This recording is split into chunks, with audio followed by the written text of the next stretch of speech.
Good evening, everyone.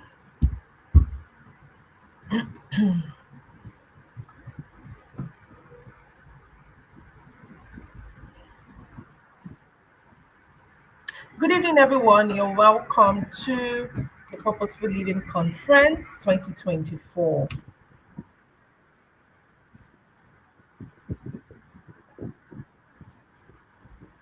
Yes, it's time. I can see that we had a lot of people waiting in the chat. Thank you so much for engaging and keeping us on our toes. We could see all of those conversations going on. Fantastic. Great, great, great. We have started. And we're excited to have you with us. It's the Purposeful Living Conference 2024, and I'm going to be one of your moderators for today. My name is Toby Bello, and you are welcome. Amazing. Thank you so much. I hope you can hear. Please let me know in the chat room if you can hear me. Good afternoon, good morning. We have people joining us from all over the world. If you can hear me, please let me know. Thank you. If you can hear me, please just put it in the chat that you can hear me.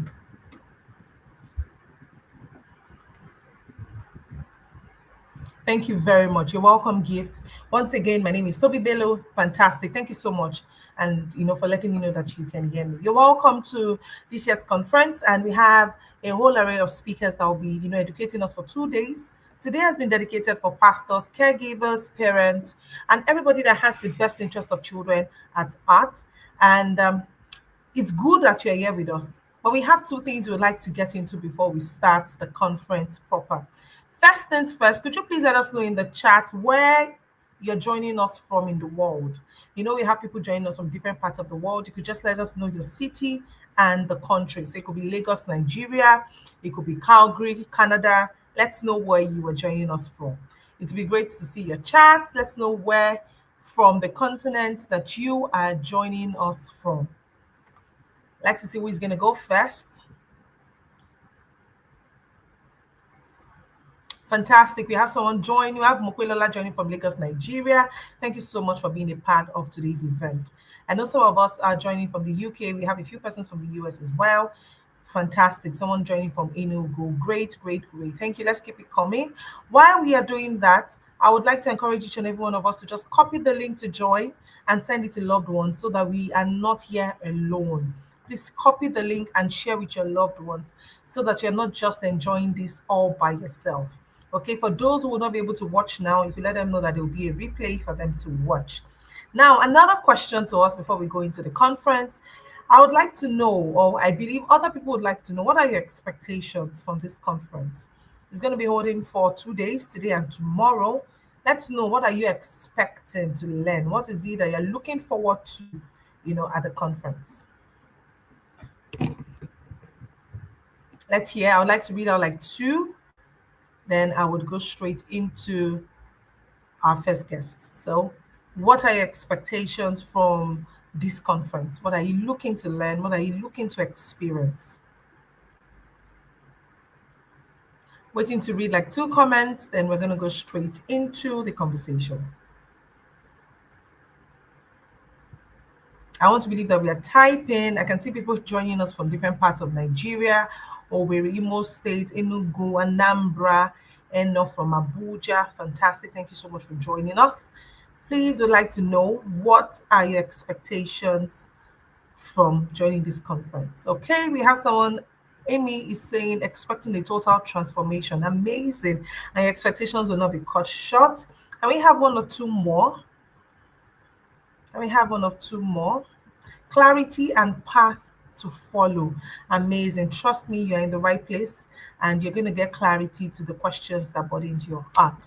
Because we have enough people to join us to start. I'm going to go ahead to.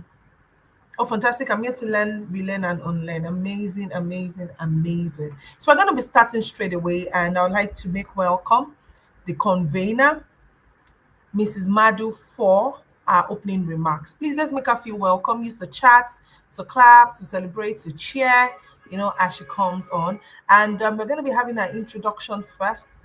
Then after now, you're going to be having an introduction, and after then, you're going to be hearing her voice. Thank you once again.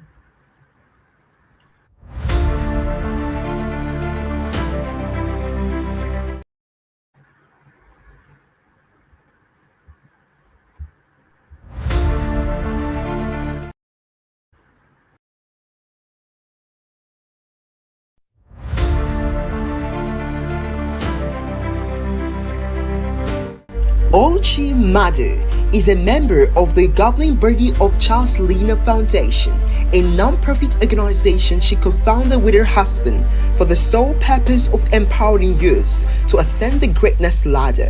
In line with her passion for youth empowerment, she was appointed member of the Board of Trustees, Emibon Youth Foundation.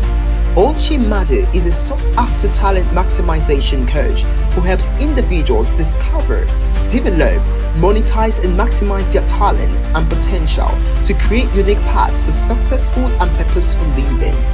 She is an efficient and highly organized professional with extensive experience in human resource management and MSc from the University of Hull, England, and currently exploring the world of leadership at the London College of Professional Studies, United Kingdom. She is a seasoned public speaker, a writer who had authored 5 books: Divine Asset, The Seed of Greatness, Every Challenge is a Message, Talent, The Money Magnet, and The Lighted Candle. In her journey in the corporate world, she left remarkable milestones at Awesome Treasures Foundation, an African center for supply chain, where she exhibited her leadership and managerial skills. Drawing from her wealth of knowledge, she founded Oluchi Madu International, which houses Talent Maximization Academy and the Purpose-Driven Champs. The Talent Maximization Academy is an online academy where people are trained on how to discover, develop, monetize, and maximize their talents and potential to create unique paths for successful and purposeful living. The Purpose-Driven Champs Academy is an online academy where children, preteens and teens and young adults are guided through the process of self-discovery to embrace their identity and harmonize their inherent gifts and strengths to create their unique paths for successful and purposeful living. Oluchi is married to Charles Madu, whom she called the Uncommon King, and they are blessed with 6 kingdom builders.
Let me know if you can hear me now in the comment section. Can you hear me?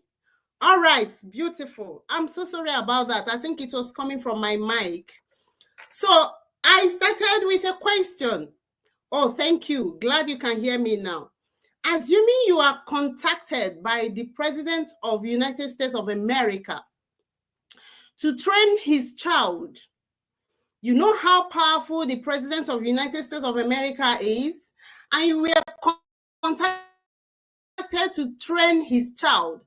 This contract comes with a script. What it means is that all you are supposed to do has already been scripted. You wake up every day, you know exactly what to do, how to do it, where to start from. And this child must be trained according to a particular manual for him to become exactly who he is chosen to be. And of course, this particular contract comes with a lifetime opportunity. A lifetime opportunity for you to become whatever you are chosen to be, for your life to be taken care of till the end of time. I want to know, will you be excited to take up this opportunity? Let me hear you say something in the comment section. Will you be excited to take up this opportunity? This opportunity of training the child of the President of the United States of America, and it comes with a lifetime opportunity. You'll be taken care of to the end of time. Someone said we are not hearing. If you can hear me, please say yes in the comment section. Okay. Oh, someone said yes. So yes is an answer to the question that you take up the opportunity. Yes, I'll be super excited. Fantastic. Someone said yes. I'll be super excited. Yes, yes, yes, yes. Of course, I myself, Oluchi mother, I'll be super excited. It's a lifetime opportunity that any reasonable human being will grab with two hands. I'll be excited and I will grab it with two hands. Remember that there is 247 surveillance camera. So what it means is that this child, you must train this child according to the script, according to the manual, to become exactly who they want this child to be. Now, we've all agreed that we are going to grab this opportunity with two hands. What if I tell you that you have an opportunity that is more than the one that I just described already in your palms, but maybe you don't know yet? What if I tell you that you have an opportunity from the President of the presidents, from the King of kings, from that who is more powerful than the most powerful person you can ever think of? What if I tell you that a Messiah, a Savior, has been entrusted in your care to raise according to how he or she is designed to be? What if I tell you that that child in your care is a Messiah, is a Savior that has been sent to you with a manual, with a script for you to raise this child according to who he or she is supposed to be? What if I tell you that you are opportune to raise someone that has an uncommon solution for the world, but probably you've not given this a thought? What if I tell you that you also have a lifetime opportunity to become the best you can be because you are raising a Messiah? Has it ever occurred to you that a child in your custody is a Messiah? Has it ever occurred to you that a child in your care is a Savior? When the cry of a newborn is heard, a solution has just been released in the world. But the possibility of this child to deploy this solution that he came for is highly dependent on the handlers. What this means is that once a child is born, a solution, a unique solution is released on earth. But the ability of this solution to unfold and become is highly dependent on who trains and molds this child.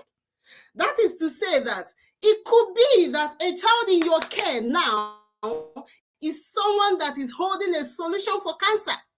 It could be that a child in your care now is someone that is holding a solution to a headache that the world is having today. But if only you can read the manual of this child and work according to how this child is designed to be raised and raise this child, what it means is that you have executed that contract given to you by the president of the presidents. Probably before now, we've not been seeing parenting, teaching, nurturing, teaching, preaching as this. But today, start seeing this as a contract, a divine contract that is given to you to discharge.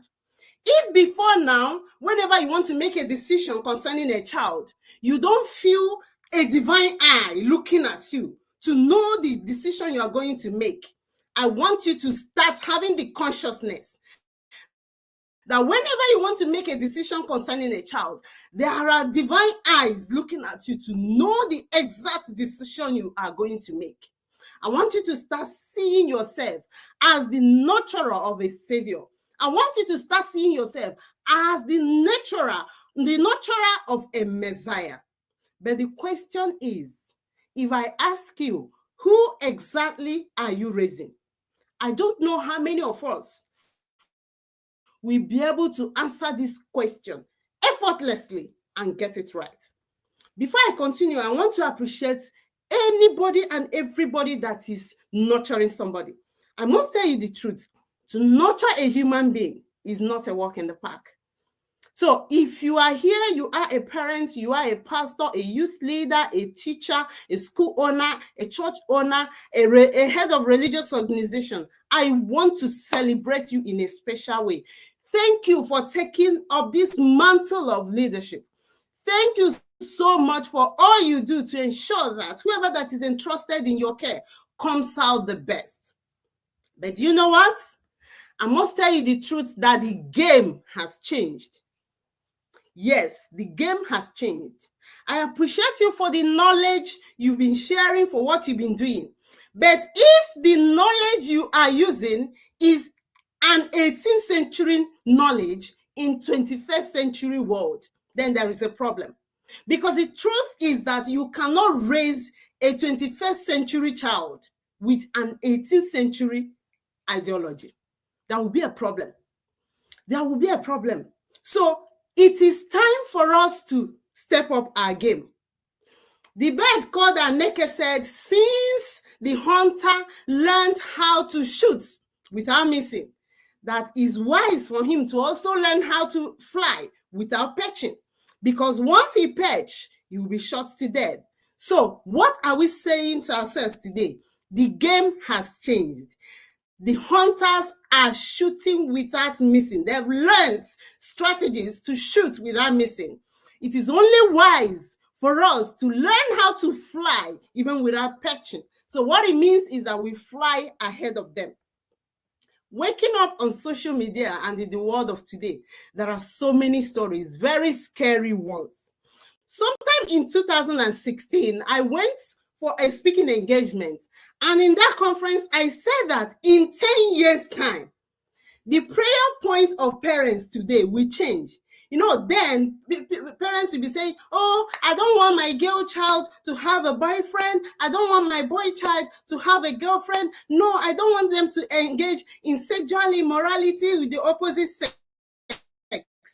Guess what? As of today, this one is like a minor sin. This one is like a minor sin.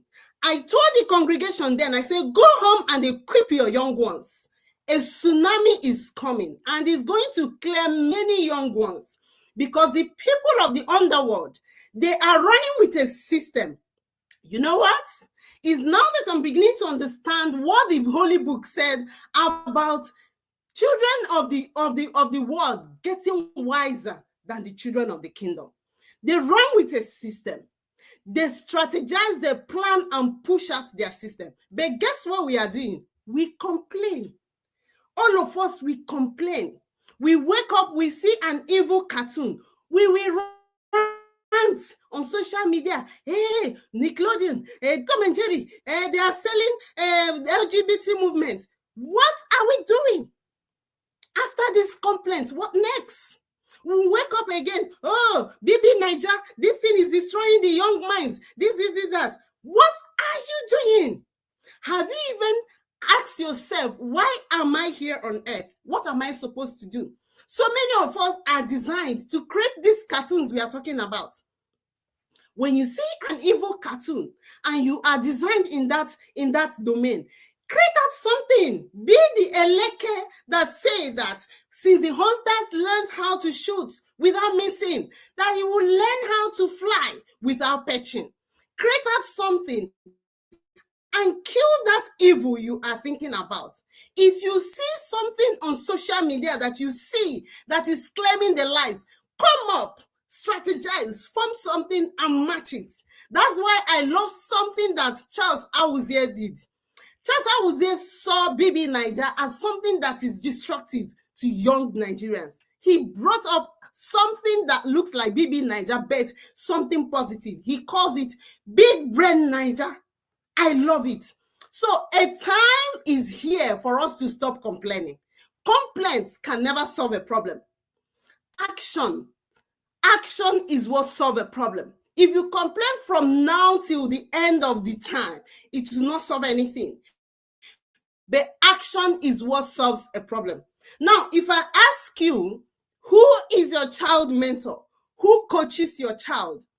Many of us may not be able to answer this question. I remember going on a program one time. I talked about the movement, the LGBT movement. Somebody said, no, God forbid, it's not our portion. We are Christians. I laughed so hard. Why I laughed is that we love shying away from reality. Why are you living on denial on something that you know that it has come to exist? It has come to stay. Why not start thinking of how to equip your own?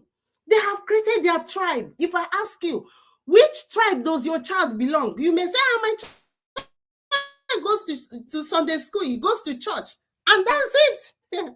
Let one secret out to you.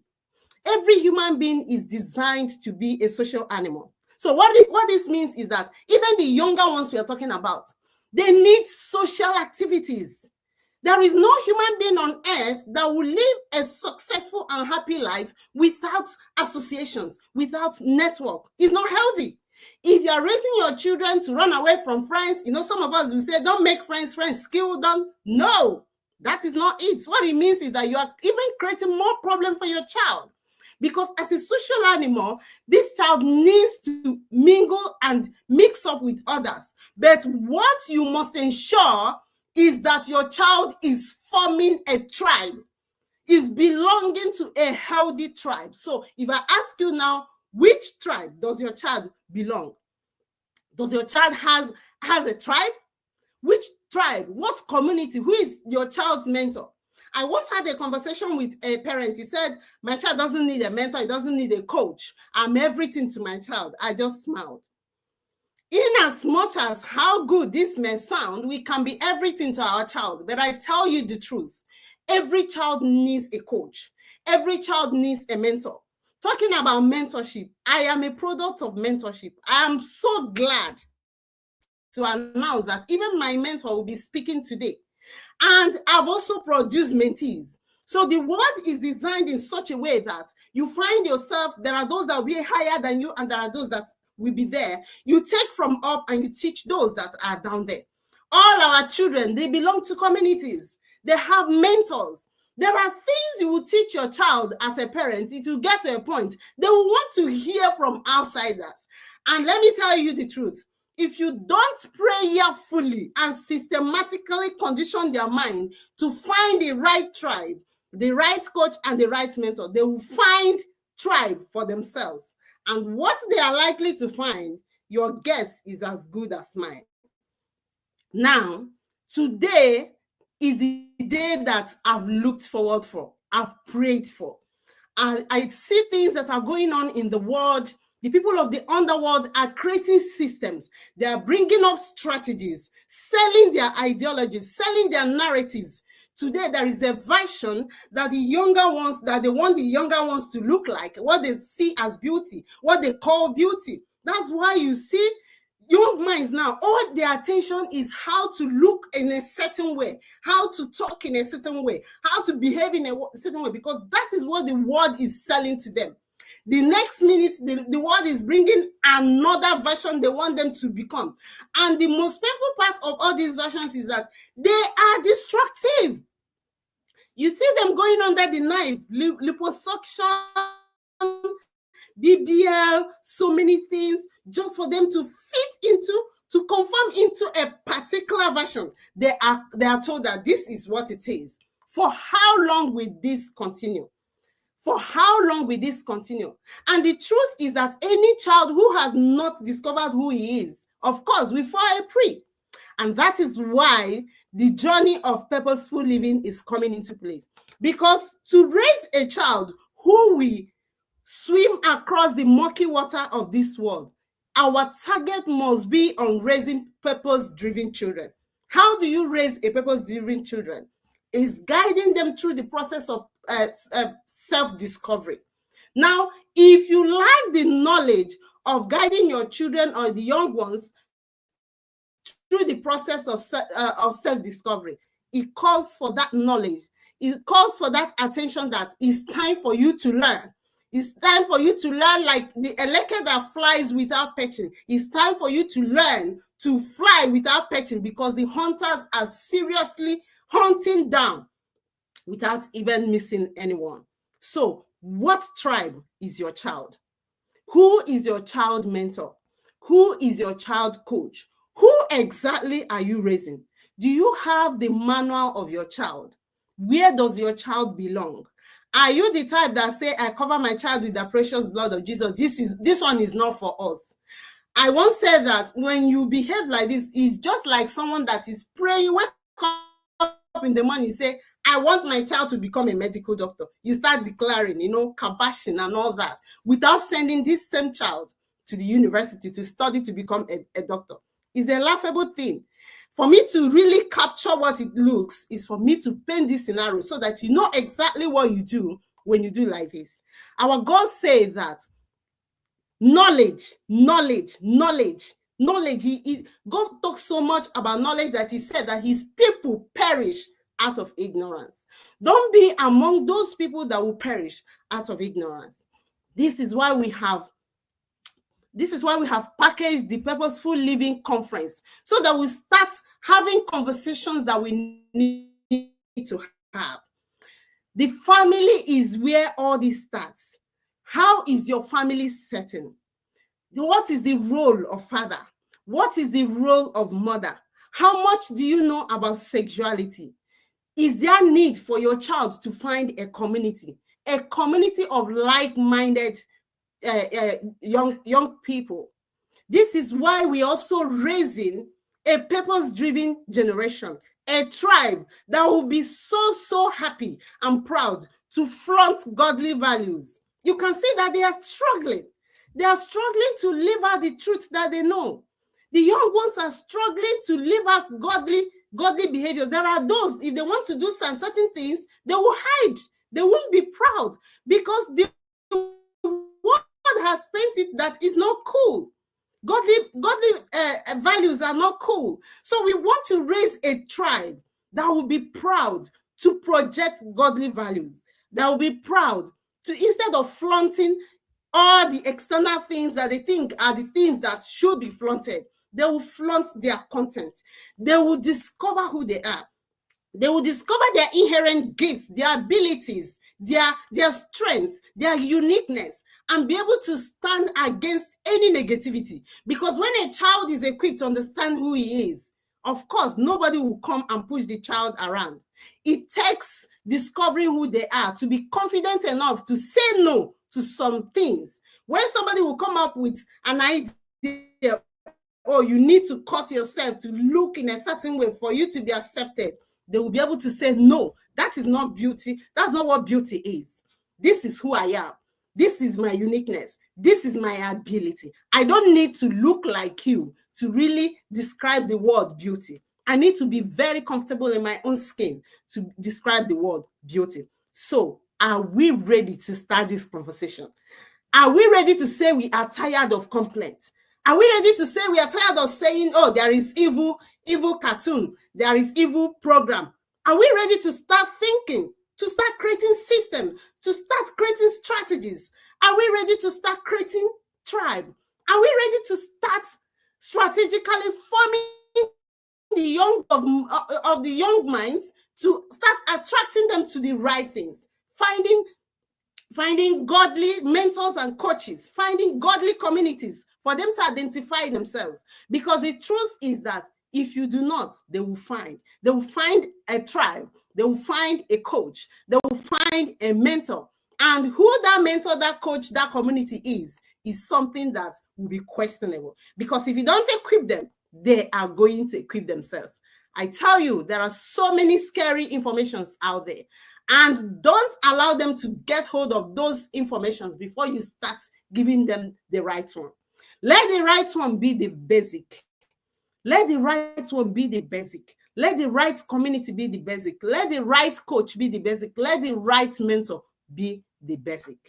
Are we ready to go on this journey in raising a purpose-driven generation, a generation that will be so proud to flaunt positivity instead of negativity, a generation that will lock hands together and come up with ideas and create solutions that they are sent to this world to do, a generation that will lock our hands, collaborate, and become the global icons they are created to be. Are we ready? If we are ready, then I am ready. Thank you so much for coming for this conference once again.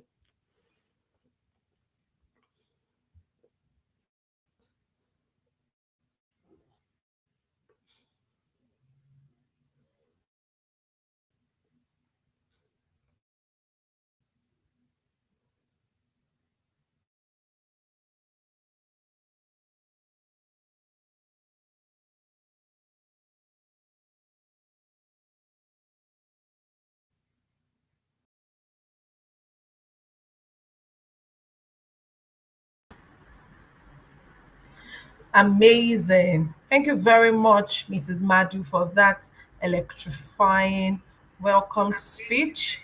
I want to believe that some of us have been challenged to really, x-raying ourselves to see how where do we fall in. She asked a lot of questions like, who are your children listening to? What community do your children belong to? Those are questions that I believe some of us will have answers to today. And she talked about where it all begins from the family. She also mentioned some of the things we'll be discussing, sexuality, identity, self awareness. So I want you to fasten your seatbelt because there's so much you're going to be, packing up in 2 days. So please feel free to use the chat room to ask your questions.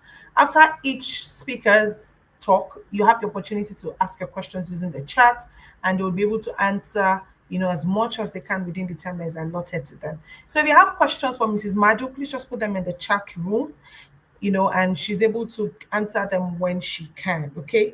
So I want us to sit as we go into, we're going to be having our first speaker who's going to be giving us a keynote speech. I want you to sit down and reflect on what our founder, our convener, has just talked about.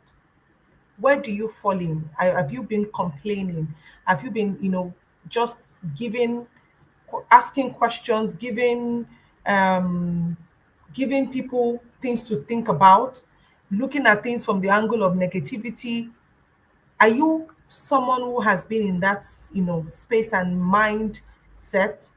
From this moment, I want you to begin to unlearn. Somebody talked about the fact that she's here to learn, unlearn, and relearn. How can you be a solution to the problems that you've identified? How can you provide solution? How can you work in the solution that you're also thinking about?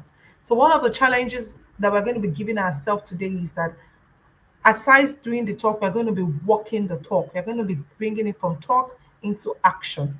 Yes, profound speech, profound speech. So again, we are caregivers, we are pastors, teachers, those who love the children, who want to see the younger generation to succeed. However, some of the conversations we're going to be having, some of the discussions we're going to be having for this weekend are things that we ourselves will need to implement in our lives, are things that will help us x-ray our current state, and for us to do better. So we have a question for Mrs. Madu. We have, how can one choose a mentor for a child?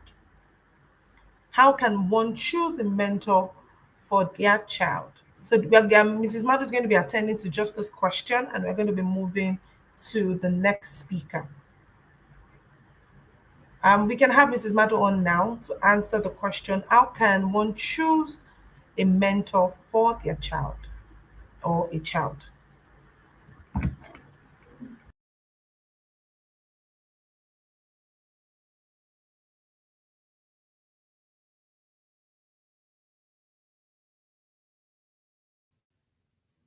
That's a very beautiful question. Thank you, Salami Dolapo, for that question.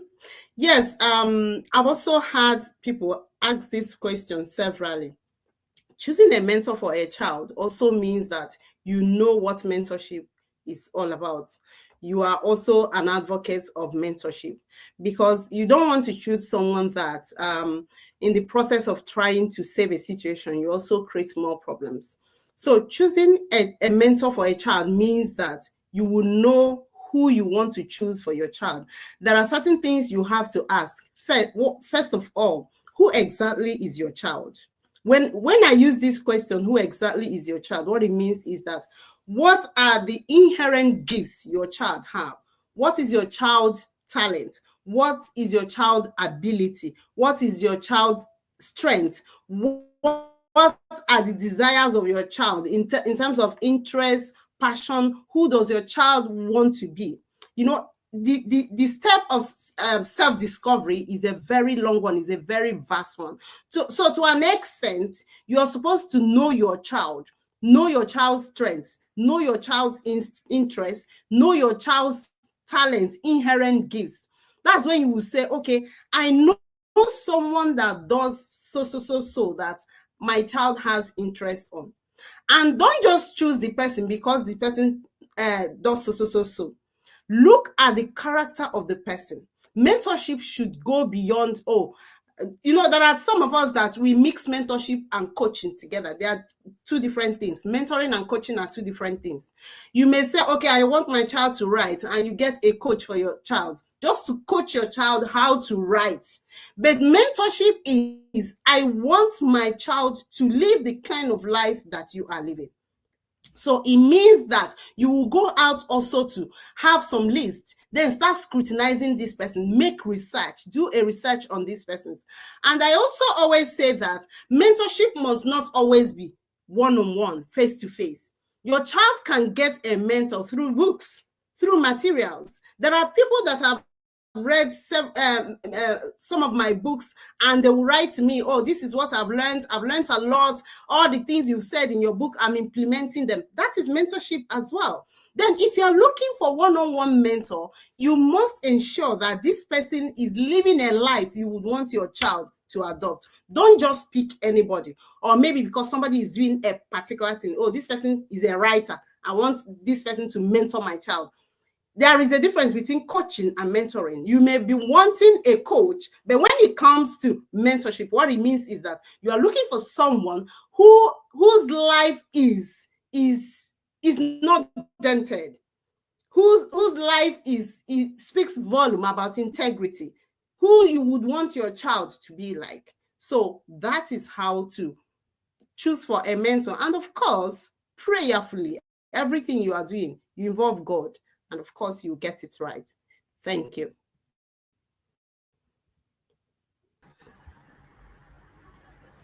Thank you very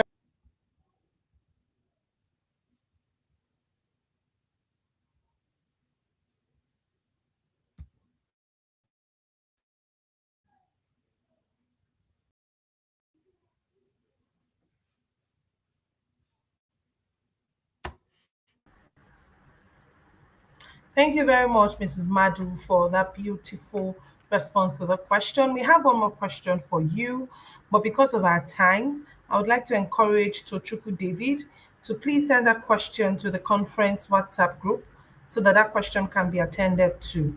The question can be attended to on the conference WhatsApp. Because of our time, we'd like to move to the next speaker.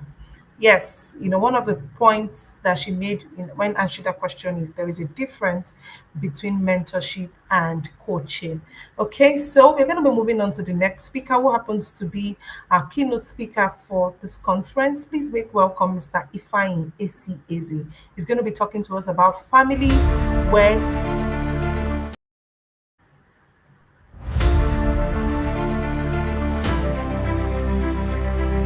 Ifani ACAZ is a business leader, inspirational speaker, and renowned author. He is an architect of transformation with over 2 decades of experience teaching leadership, business, management, and finance. He is a CEO of Thrive Consult and has drawn from a rich background in theology and entrepreneurship through 20 plus best-selling books, dynamic speaking engagements, and transformative conferences.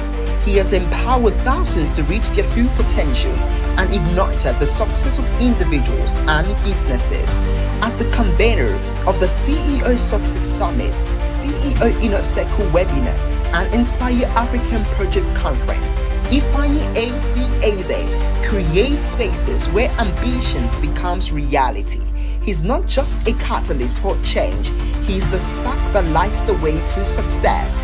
For over 2 decades, Ifeanyi has been a beacon of transformation for individuals and businesses, having guided countless businesses on their journey to success. His proven strategy and insights have propelled businesses to new heights, turning visions into reality. Ifeanyi has impacted life across the globe. He's not just a business consultant, he's a global influencer who has touched the lives of people from diverse backgrounds across different countries, with clients spanning continents. He's your partner in a worldwide success story. He is married to Angel Adeze, and his marriage is blessed with 3 world changes: Victor, David, and Princess.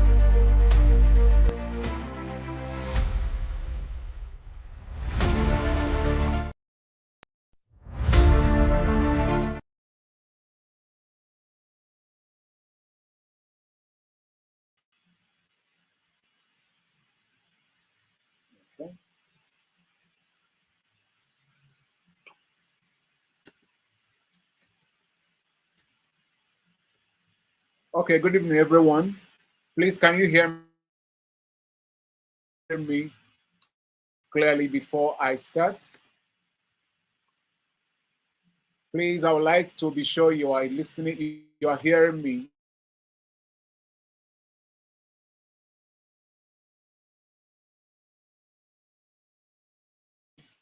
before I go on. Please, can you all hear me, please? Okay, good evening. How are you doing? I want to celebrate my good friend. I want to call her Chief Oluchi for this. She called me her mentor, but I think actually she's the one mentoring me now because I'm learning many things from her. So I want to say thank you so much, Oluchi, for inviting me. And equally want to thank Toby for doing. And equally want to thank my co-speakers and welcome them as usual, as also. And also welcome those who are following us online. Thank you so much for being here. Now, I was asked to speak on family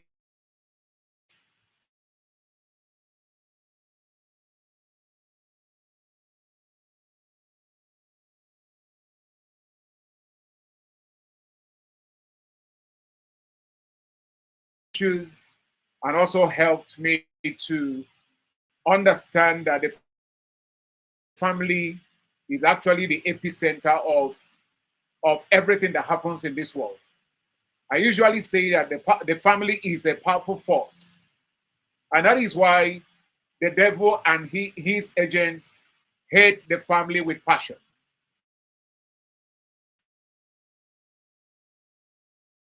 And from that moment onwards till today, the devil has always hated the family. And I think parents should understand that we are not just married people, we are not just husband and wife. Marriage is a very important and powerful institution that we should pay a good attention to, so that we can raise the coming generation and equally help this world to be a better place. Now, the family is a powerful force, like I said, and if you see what is going on now, and Oluchi highlighted that equally while speaking, you discover that everything is against the family. Now anybody can wake up and identify as anything. A few days ago, I said, now I identify as a bank owner, since everybody's identified with whatever they like. You can wake up and identify as a cat. A man can say, I'm a woman. And the moment we agree that someone can change his or her gender, what happens is that the family is eroded. The family is gone. So everything that is going on in the world right now is targeting family, especially our children and the coming generation. Now, one of the reasons why I believe family is powerful is that a guy and a lady can be courting for 10 years without fighting, without misunderstanding. The moment they go to the altar and make it legal, become husband and wife, within a month or thereabout, fight will break out. That shows you that family is not natural. Family is spiritual. Marriage is spiritual, not just natural. Now, there was something Oluchi said that prompted me to add this to what I wanted to say today. Jesus says something in Mark chapter 16 and verse 15. Jesus said, go into all the world and preach the gospel to every creature. The Greek rendering of the word world in that verse is cosmos. And cosmos means systems. Now, what are these systems? If you read Revelation chapter 5, there is a book called The Seven Mountain Prophecies. Please, if you can find the book, I want you to read it. The Seven Mountain Prophecies. Now, in that book, the writer, Elisha, I think that's his name, quoted this Revelation chapter 5, verse 12. He said, worthy is the Lamb who is slain to receive, pay attention, power, riches, wisdom, strength, honor, glory, and blessing. Now, these are the seven systems that sustains humanity. Now, according to him, he said that power stands for politics or governance. After God's power, the next power that can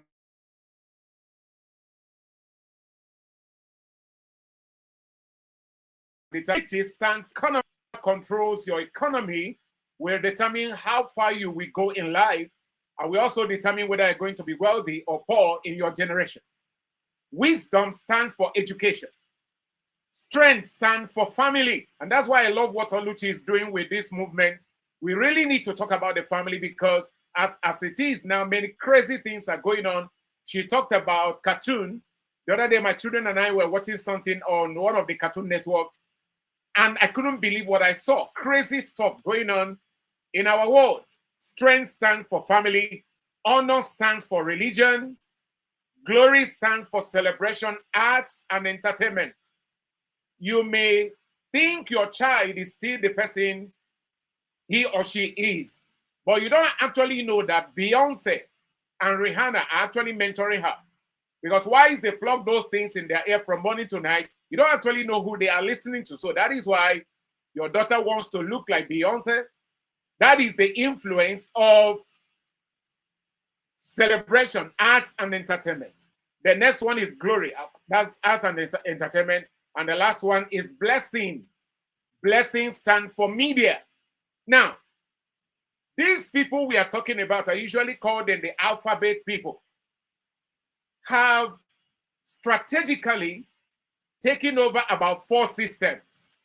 They have taken over politics, which is government.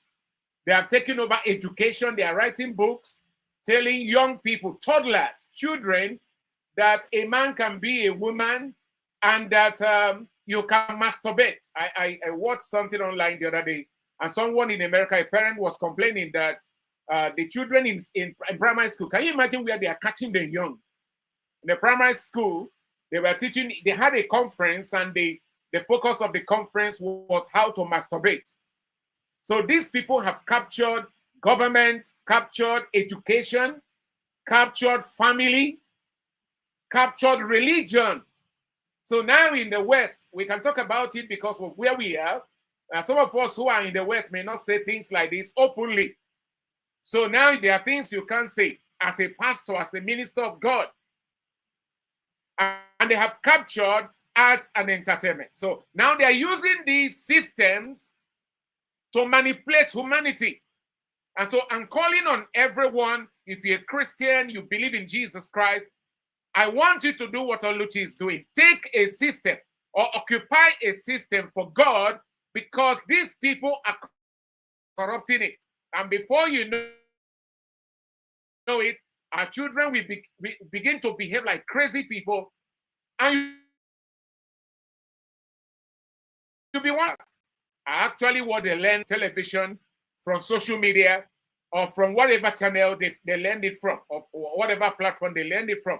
So we need to take one of these systems, like Jesus said, go into the systems and make disciples among nations. So you can take politics, take economy, or education, or family, or religion, or arts and entertainment, or media. So you can see in the last American election that someone can stay on the television because the person is being watched globally and lie to the whole world because they have the power of media. So sometimes, like a great man of God said, it's good to stand on the street and preach that Jesus is coming soon. That's important. But it is better to take over a system than to win individuals. So if we take over systems, we uproot the plan of the enemy so that we can preserve our seed and preserve the coming generation. And so that is why I love what Oluchi is doing with this movement. And that is why I support it 120%. Now, there are two things you must know when it comes to family and raising your children. Number one, fathers determine the direction of families. Fathers, the direction or destination of families. As a father, I discovered that wherever I move to, my family move with me. Anywhere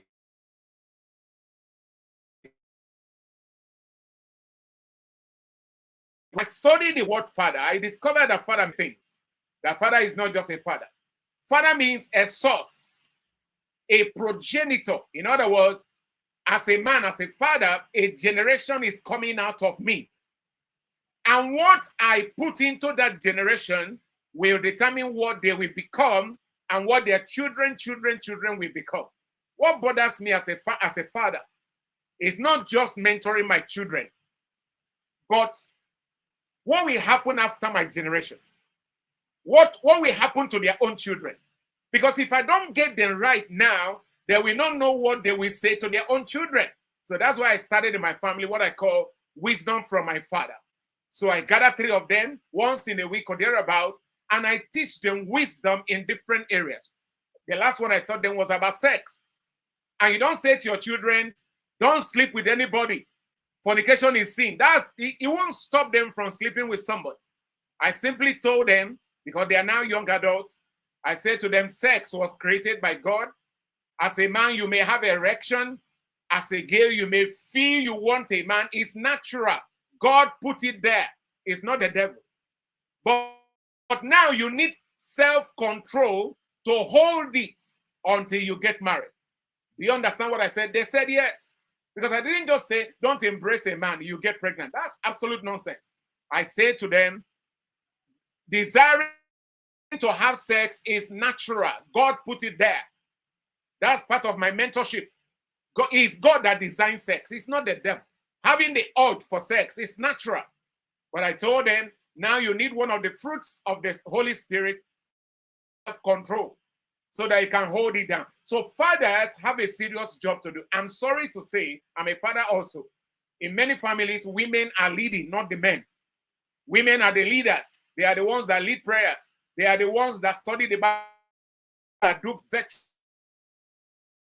virtually everything. You are not just, the assignment of a father is not just to provide the resources, not to take care of the family. As you take care of the family financially, there are also other areas we need to play a very vital role. My daughter said she wants to become a pilot. From that day, we have been studying what to do to be a pilot schools in Nigeria, pilot schools in United States of America, pilot schools in Canada. we have studied an airplane, we do analysis, we just sit down and do it. Because one of the things we do in my family is we don't. My first son is studying computer science. I didn't tell him to study that. He chose that. So I tell them, whatever you want to study, we support you. Our job is to make sure you choose the right thing for yourself. Our job is to explain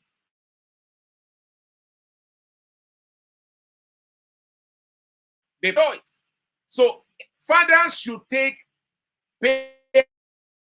attention to their role. You know, someone did a very fantastic analysis with Adam and Eve. Now the man said, when the serpent, which is Satan, came to interrogate Eve, the husband was not there. And when God came, he didn't call Eve, he called Adam. So the question is, where was brother Adam, Mr. Adam? Where was he? When the devil was conversing with his wife, where was the man? So if fathers, I believe if fathers play their roles as fathers, I guarantee you that this world will be a better place.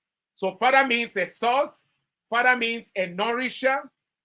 A father does not just impregnate his wife and leave. He takes care of the children and nourish and mentor them. A father is a sustainer, all right? A father is a protector. The muscles, the strength of a man is not to hit his wife. I can say this boldly and openly. I've been married for over 20 years. I've never raised my hand to hit my wife. Why? Because my strength is to protect her, not to hit her. When I see a man beating a woman, it looks crazy to me. That shouldn't happen. If a father is a protector, God gave you strength and energy. God gave you muscles, not to hit your wife and not to scare your children away, but for you to protect them at the end of the day. So I think if fathers get this job right, the world will be a better place. So number one, fathers determine the direction of families. Number two, how great the society will be is predicated on what goes on in families. How fantastic the society will be is predicated on what goes on in our families. What happens in the society, right? The experiences we're going to have in the society.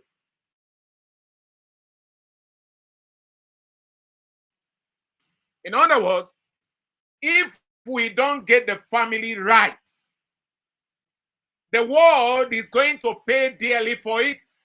Why? Armed robbers came from family. So that guy or that lady that is robbing somebody now came from a family. He or she didn't fall from heaven. Sex workers came from families. Drug peddlers came from families. Pickpocketers came from families.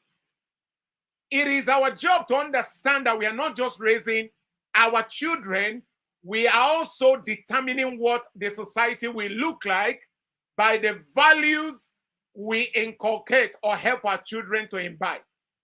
That will determine that. Very important. Elon Musk came from a family.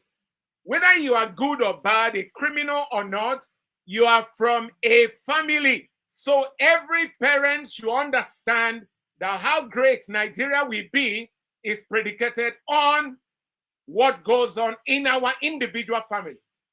So if I don't raise my children right, the society will pay dearly for that.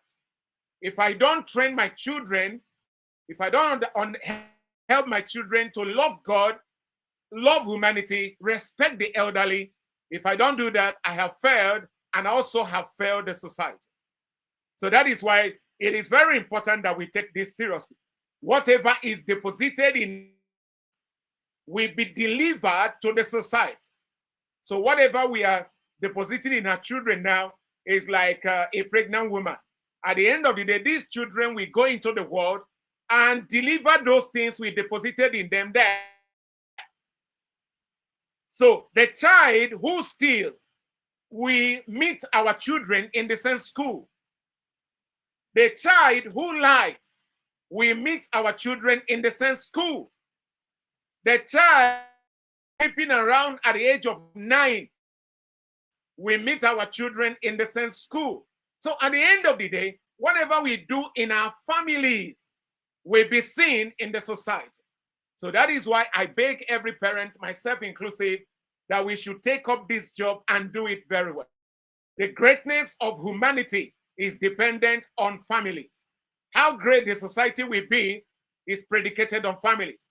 You look around and see Yahoo going on in a society. Where are the parents of those children? I read a story about a mother who helped the son that is in Yahoo to murder her own daughter, that is the sister of the son, so that he can use the sister to do ritual to make money from stealing from people. When we call it Yahoo, we don't actually understand that we're talking about stealing. So the mother helped the son to kill her daughter so that his son can steal money from people and give her a good life. So whatever we invest in our children will reflect in the society.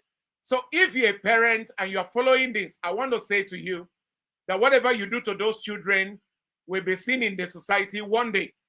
You know, my wife went for, I wasn't in town, so she went to the school, and the principal told her that none of the parents usually come to the school. They usually ask the principal, how much is it? How much is it? We never take care of your children. So sometimes we abandon our children. Either the house help is taking care of them or the teacher is taking care of. What kind of generation are we raising? One day the person becomes an arm robber and will be wondering, when did it start? It started when you were not there for your children.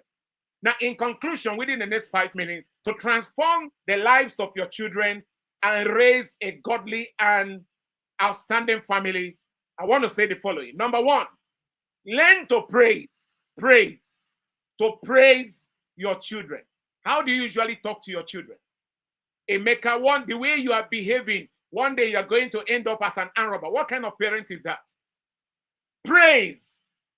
In other words, celebrate. Your daughter runs to you and say, Daddy, how do I look? You say, my friend, get out of here. What kind of father is that? Okay? Learn to praise.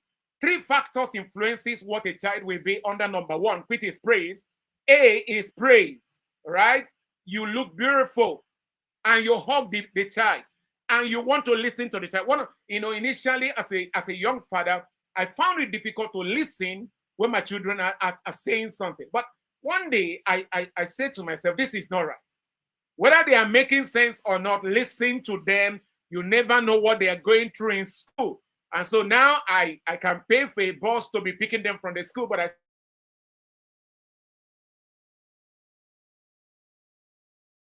said, no, converse with them.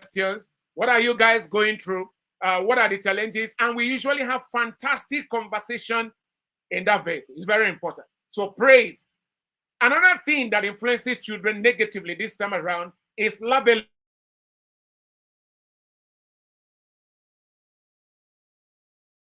Like I just said now, Emmanuel, you are going, you may end the child. And power of life and death is in the tongue. Whatever you are saying is like you are prophesying to that child. And one day you see the harvest of your prophecy. Another one is poverty.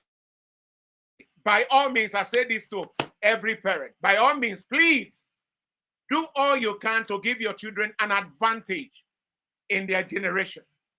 You come from a poor family. Please don't leave a poor family. By all means, my friends, don't leave a poor family. The reason I hustle, work very hard, always on the move is not because I can't sit at home and rest or relax. But I don't want to leave my family the way my own family left me. I want to give my children an advantage I didn't have. That way, my family will become a wealthy family in the future, from now and then in the future. So poverty can hinder a child. So 3 things. Praise can help a child to be great, to blossom, to have great self-esteem, to believe in himself or herself, to praise. Labeling will destroy. The way you are moving, you end up as a criminal, destroys the self-esteem of that child.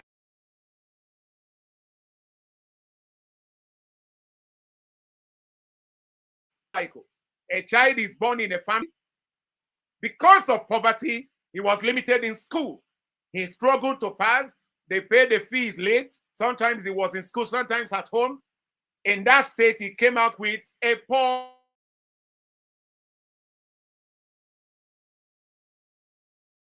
Now and in that state, he got married. In that state, gave birth to a child. In that situation, that child grew up in that poor family. The cycle continued. So someone has to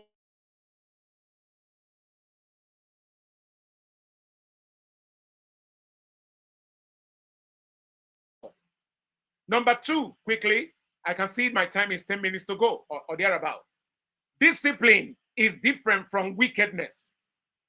I can't remember how many times I flogged my children. I find it absurd.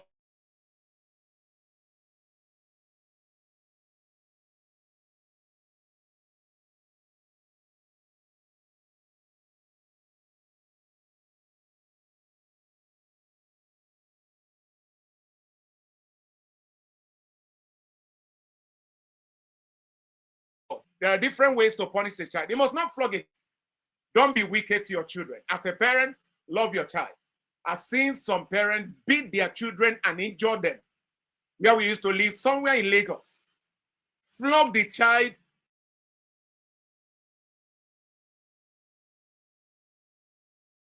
Of that child will end up as a criminal. And then we blame the enemy. So discipline is different from wickedness. Number three, mentorship. As a child, mentor. As a parent, sorry, mentor your children by all.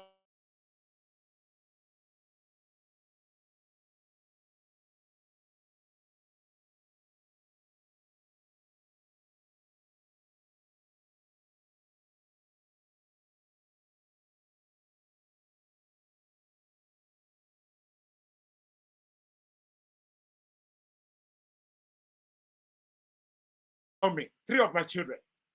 I didn't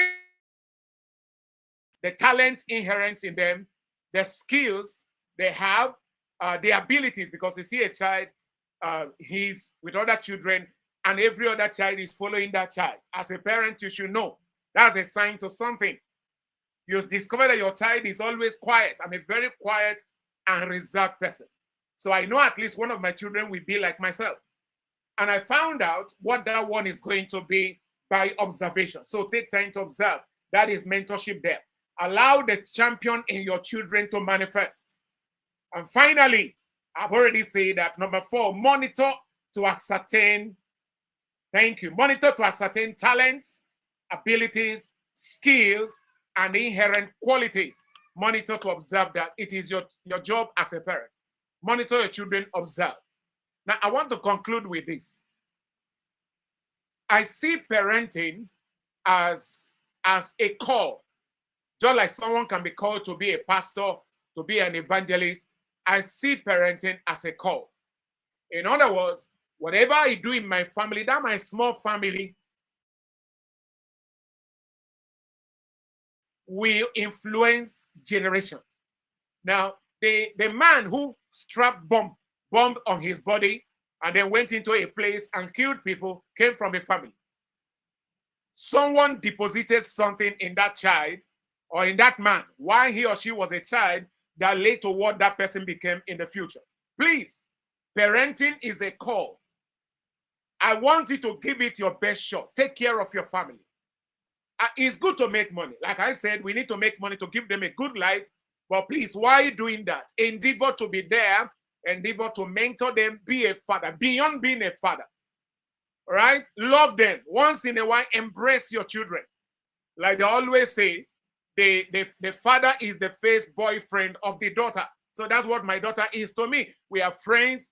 And I mean, if I say something to her that she doesn't like, she feels so happy because this can be coming from my boyfriend. All right? So we need to take care of the family because the things we are seeing now, you see the killing here and there in Nigeria and other parts of the world, all those things came from families. Those of us who are rich, it is fantastic, great to be rich. But please, house help shouldn't parent your children. It is your job. Be there. They ask you a question, answer. Don't say, leave me, I'm busy. busy doing what? A few days ago, while meditating on parenting, it dawned on me that very soon my children will leave my wife and I because they have grown. One is an adult, the other two are young adults. So they will leave one day. And I began to think, meditate on it. It means when they leave, what they will become is dependent on what I'm doing now, what my wife is doing now, the values we are inculcating in them, the things we are exposing them to. It really bothered me while thinking about that. Whatever we do now, because they're living. As they grow up, after school, they graduate, they get their job, they rent their houses or buy houses, and they leave, remaining you and your spouse. And that is a discussion for another day. Because a husband and wife who are strangers to each other will be left in the same home by the children. They will leave you one day. Two of you will be in that house. And that day you understand what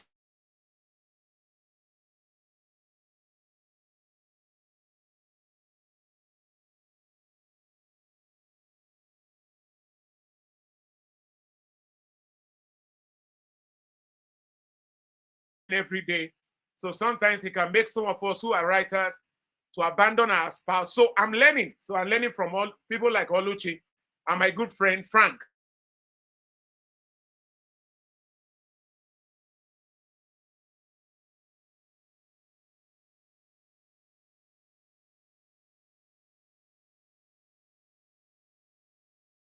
A perfect father, please. That's not what I'm saying. In this world right now, the evil going on in this world right now.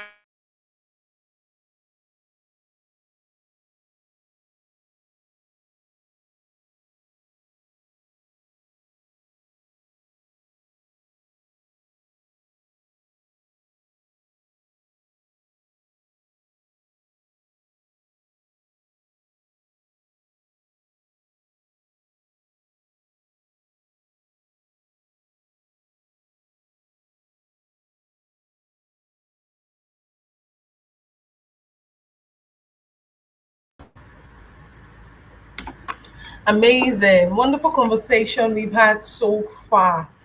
Wow. Please let's celebrate Mr. Ifeanyi in the chat. Amazing conversation. I can see that we have people who have been taking notes. I can see people putting comments in the chat. It means that you've been following. He said so many things. I was able to take down so many nuggets and action points. I want to believe we also did the same. I can see people saying, let's learn to praise our children, let's celebrate them. Listen to your child. Labeling can be destructive. And discipline is different from wickedness. Interesting. Be observant as a parent, and always champion your child. Allow the champion in your child to manifest. Okay, Mr. Ifai started with comments and contributions on marriage being very important and powerful. It's a very important and powerful institution, and we can see how it took us through the different mountains, the different spheres that we can take charge of. We talked about the media, talked about the family, spirituality, education, finance, and much more. And he encouraged us to at least pick one of those spheres, to occupy and take it for God, so that we are able to chunk out healthier options for our children. Okay, he also talked about fathers being the determinant of the direction or destination that a family goes through. And you talked about how the inconsistency we've had with fathers, when mothers are the ones that are taking charge, holding the family forth, when it's supposed to be the fathers that are doing so. He also talked about how fathers are the source, nourisher, and protector of the family. He talked about it starting off on the family, and we can see how he has taken us down to the root. Okay. And in wrapping up along the lines, he talked about being careful of what to say to our children, giving our children an advantage. Our children shouldn't regret the fact that they are our children. We should be able to nurture them and give them the right values. And we should monitor them to ascertain the talents and skills that God has deposited in them. Thank you so very much, Mr. Ifeanyi. I believe that we'll have a few questions for you, Mr. Ifeanyi. Please, could you put them in the chat so that Mr. Ifeanyi can come and attend to the questions that you might have for him? Okay, while we are putting that together, I would just like to go through a few more comments that I believe that people learned from Mr. Ifeanyi's contribution. Someone talked about Mentor your child and allow the champion in them to rise. Parenting is a call. Correct. Parenting isn't just because you want to have babies. You need to be prepared to mentor. You need to be prepared to coach. There are different stages in parenting. There's going to be a time where you're the caregiver. There's going to be a time where you're going to be the coach. There's going to be a time where you're going to be mentoring. There's going to be a time where you're just going to be sitting back and observe. So it's not all about helicoptering over your children all the time. It is indeed a call. Give parenting your best shot. House help shouldn't parent your children. They are not the ones responsible for that child. You brought the child to the world.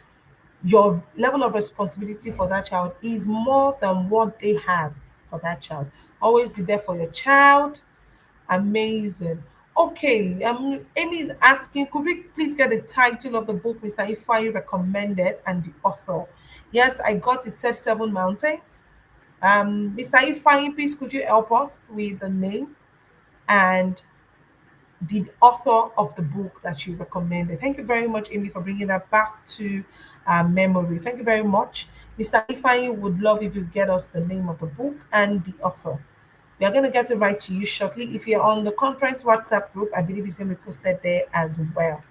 Do we have anyone who has a question for Mr. Ifeanyi? Any questions for Mr. Ifeanyi? If you don't have a question for Mr. Ifeanyi, I am going to ask you questions.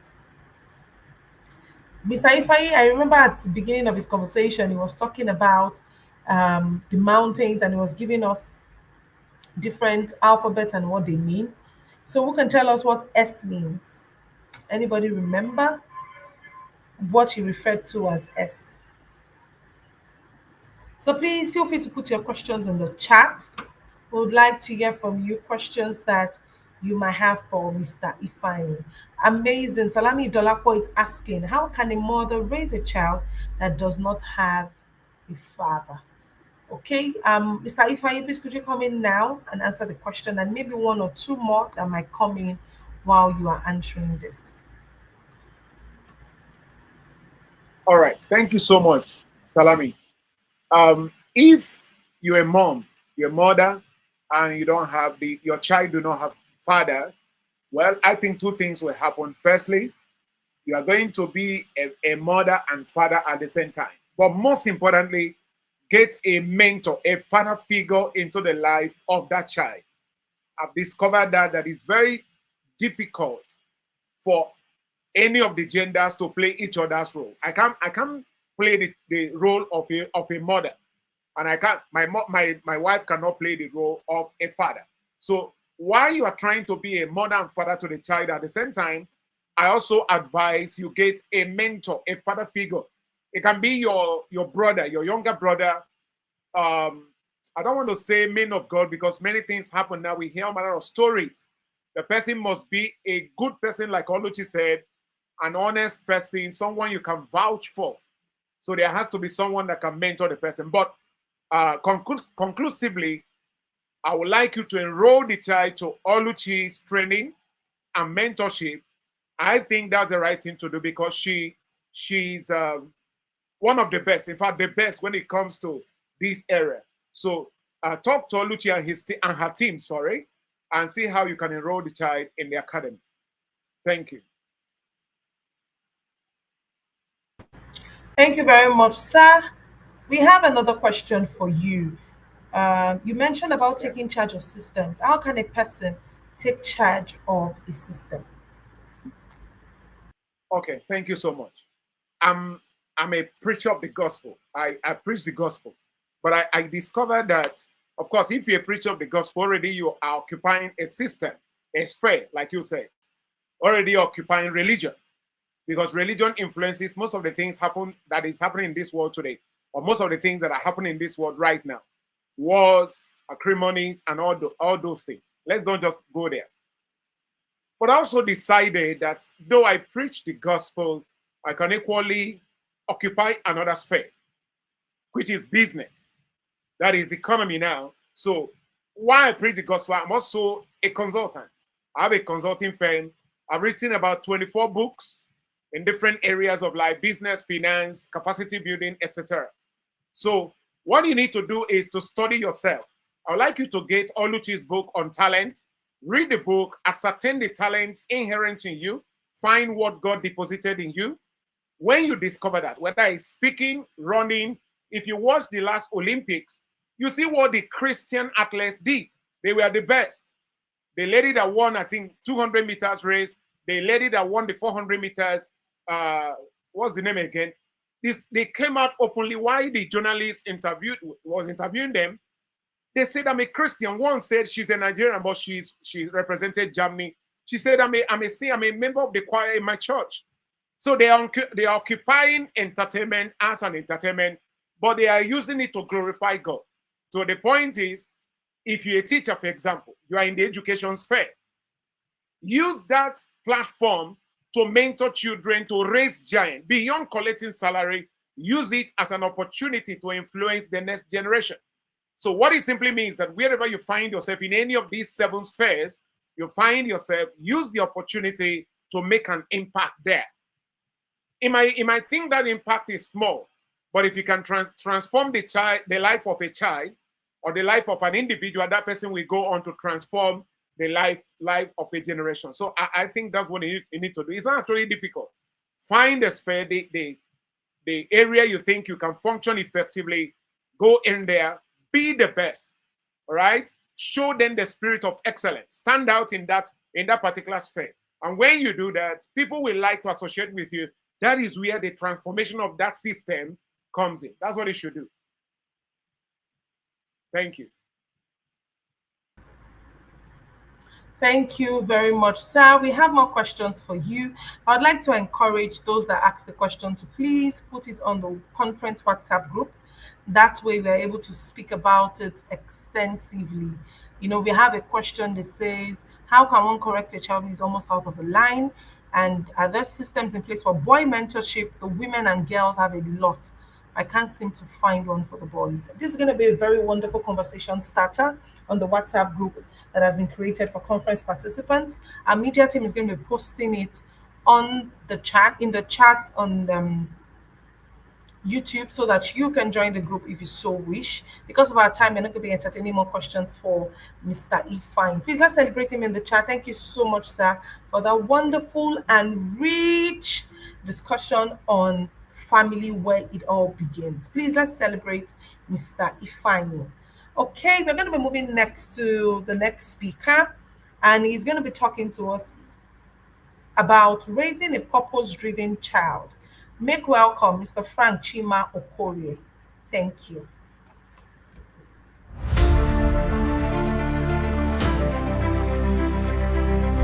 Frank Chima Okorie is a speaker and a relationship coach whose lifestyle and teaching mirrors the Christian faith unmistakably.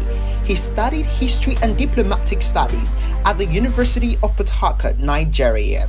Frank Chima is married to his beautiful wife, Amaka E. Okorie, and their union is blessed with 5 beautiful children.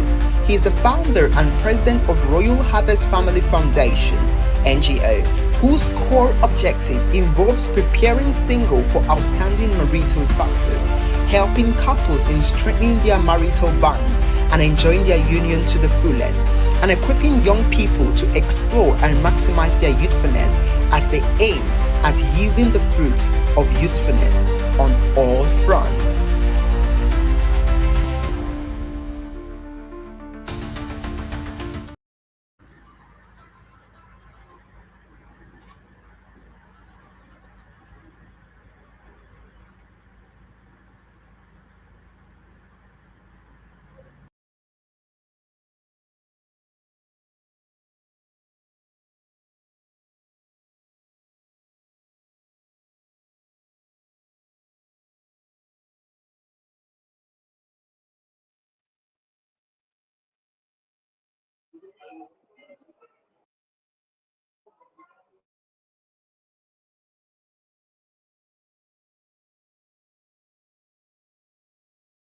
Oh,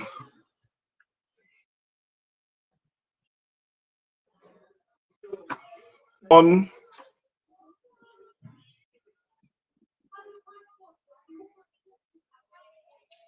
good evening, everyone. I wouldn't know if you're hearing me from your end.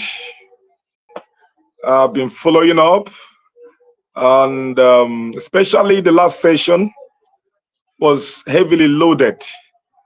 I thank my very good friend, Coach Ifani Eze, who did justice to the topic given to him. I also want to celebrate Mrs. Oluchi Madu for the great works the Lord is using her to do. Technology has given us the platform to reach out to the nations of the earth.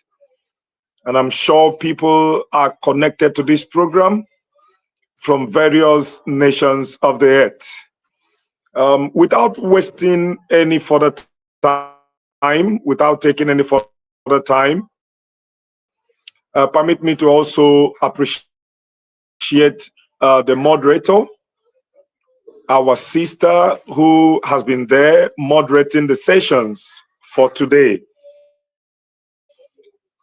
In this session, we have a focus. And our focus in this session is raising a purpose-driven child, the father's role. Raising a purpose-driven child, father's role, or the father's role. And I would like us to take our anchor text, our Bible text from Proverbs 15, Proverbs 26, 22, verse 6, and verse 15. Train up a child in the way he should go, and when he is old, he will not depart from it. Verse 15 says, foolishness is bound in the heart of a child, but the rod of correction shall drive it far from him. Permit me also to read Ephesians chapter 6 and verse 4. Ephesians chapter 6 and verse 4. And you fathers, provoke not your children to wrath, but bring them up in the nurture and admonition of the Lord.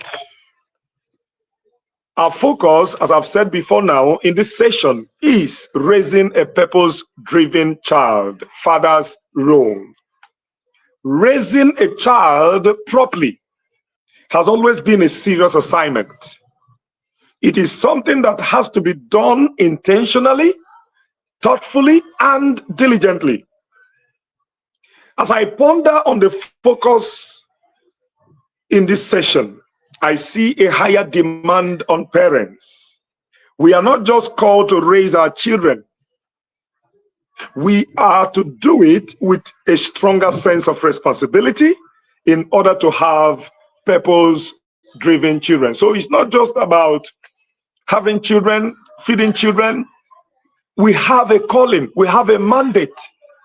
An assignment has been given to us to raise purpose-driven children, not just feeding them to grow old and become riffraffs, not just, feed them to become non-entities roaming the earth. The mandate is to raise purpose-driven children.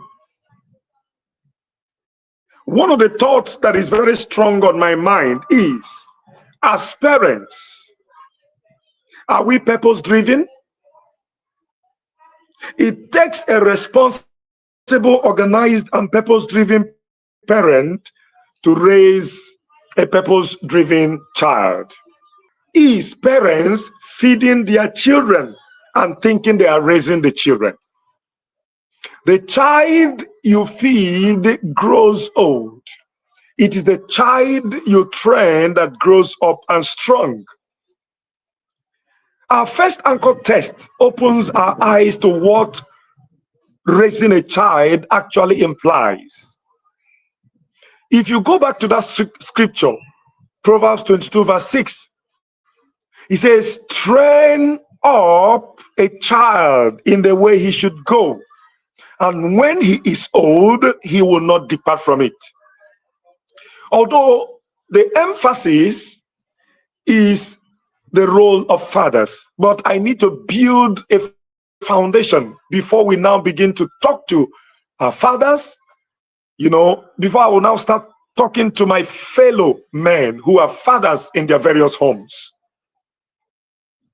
Before I explore on the word train, let me say something on the phrase train up. Grammatically speaking, if you say train a child, it is correct. But why do we have the emphasis train up? We are not training our children to grow old. We are training them to grow up as well as to grow strong. So when you are training your child, you are not just feeding the child to watch him grow old. We have an assignment to train these children to grow up, to grow strong. Growing up means to develop their minds. Growing strong means to grow their capacity. The child you feed grows old. It is the child that you train that will grow up and grow strong. So when God's word says train a child or train up a child, what is the implication? What does it imply? What exactly is the Bible saying? Now, I have about 14 or 15 implications. When you see the word train or the phrase train up or train up a child, these are the implications. Number one, it means form the child. Form the child. As at the time a child is born, that child is highly impressionable. That child comes into the world with a blank mind, just like having a plain white marker board. The mind of the child is blank. It is now the duty of parents, the duty of mentors to begin to form the child. 2, when the word of God says train your child, it implies mold the child. Parents are molders. They are covenant molders. Number 3, to train your child means to nurture the child. To nurture the child. Number 4, it means to develop the child. And when you talk about developing the child, it has to do with developing the mind of the child. When the mind is not developed, the man is not developed. When the mind is not developed, the woman is not developed. I have said it a number of times that a lot of parents feed their child thinking that they are training the child. So when you are training your child, part of what you do is developing the child, developing the mind of the child. Number 5, to train the child means to teach the child. The home or the home front is the basic, the first school where the child gets to know the basics, the very fundamental principles of life. So parents are teachers, amongst other things. So to train the child means to teach the child. Number 6, it means to guide the child. Guide your child. Show them the right way. Lead them on that right way. Be an example. Guide them. Number 7, to train a child means to mentor the child. A mentor is someone who sees greatness in another and helps him or her to discover, to develop, and to deploy that greatness. So in training our children, by hindsight, we discover the seed of greatness in them. And we now begin to mentor them so that that seed of greatness is nurtured, that seed of greatness is developed, and at the end of the day, these children become what God has ordained them to be. The next is when the word of God says, train your child, the implication is prepare your child. Prepare your child. The training we give to our children today is a preparation for the future. So in training them, we prepare them for their tomorrow.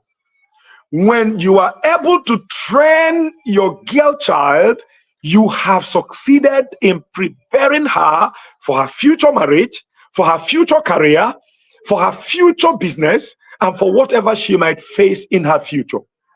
So to train a child means to prepare the child.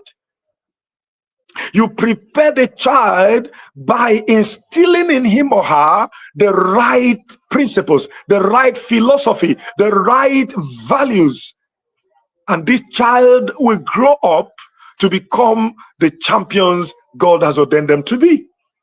The next implication is discipline your child. To train the child means to discipline the child. Just like the moderator said, discipline is not the same as wickedness. When you are disciplining the child, you have intentions to get the best out of the child, to knock off foolishness from the child, to help the child get the foolishness in him or her obliterated. That's why in verse 15 of Proverbs 22, where we read, it says, foolishness is bound up in the heart of a child, but the rod of discipline drives it far away from the child. There is a saying,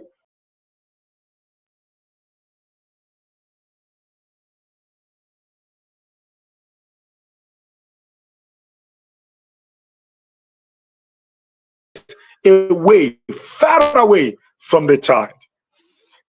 The next implication, when the word of God says, train your child, it is saying, influence your child.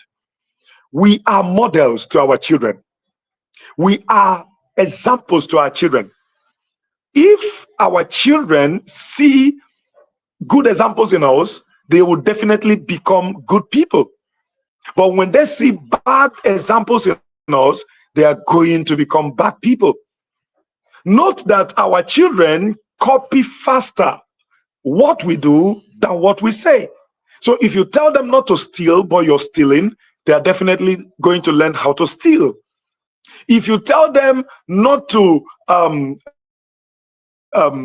defraud other people, but that is exactly the life you're living, they are going to learn how to defraud people who come their way. The next is, when the Bible says train your child, the Bible is saying reproduce yourself in your child. And what that means is that whatever you have, whosoever you are, you can reproduce the same in your children. It is more like discipleship. Whatever you carry, whatever grace you carry, whatever wisdom that is in you. The last speaker, Coach Ifan Yeze, was saying something about having wisdom classes or wisdom series with his children. Yes, he has 3 sons, and he usually would gather these boys because they are young adults, and he is mentoring them. He is showing them the right path of life, the right path to life. And basically, what he does in those classes is reproducing himself in his sons.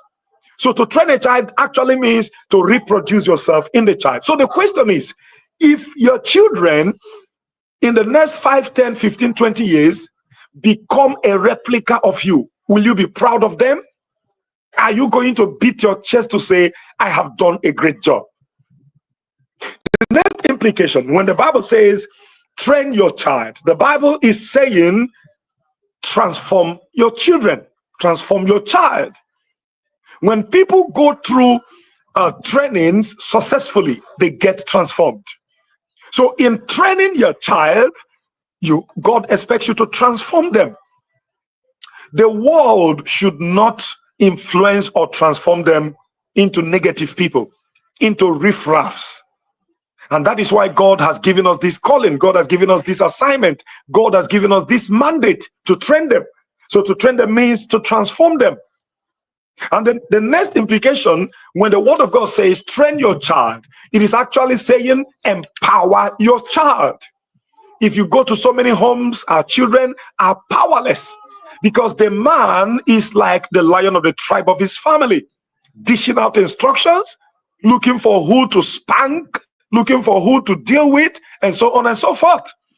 I'm not saying that we shouldn't discipline our children. as far as parenting is concerned, we have the tough and tender principle. In Psalm 23, the psalmist talks about the rod and the staff. So we use the rod to discipline the child, and we use the staff to offer them care, affection, and to give them direction. So God expects us to empower our children. Let these children be given sense of ownership. Let our children know that they are part and parcel. They are an integral part of the family.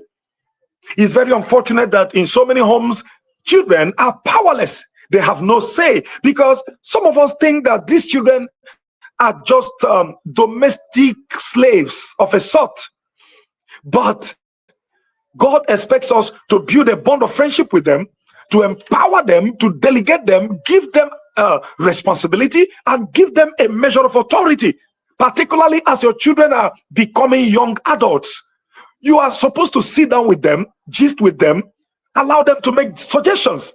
Because whether we know it or not, whether we understand it or not, as our children are growing up, if we allow them to participate in the family, to participate around us and in our lives, by the time we are old, they are going to also feature in our lives. They will now become our voice, our strength, and so on and so forth. So, like I said,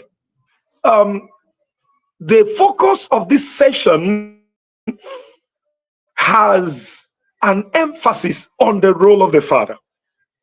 If you go through the list one more time, the list that I just shared with you, forming the child, molding the child, mentoring the child, teaching the child, etc., etc. If you go through the list one more time, you'll agree with me that it takes an organized, purpose-driven parent to grasp the implications of each of the points. Each of the points I just shared, it takes an organized, purpose-driven parent to really grasp this point. When the points are understood and digested and as well implemented, each and every one of us would be able to raise purpose-driven children.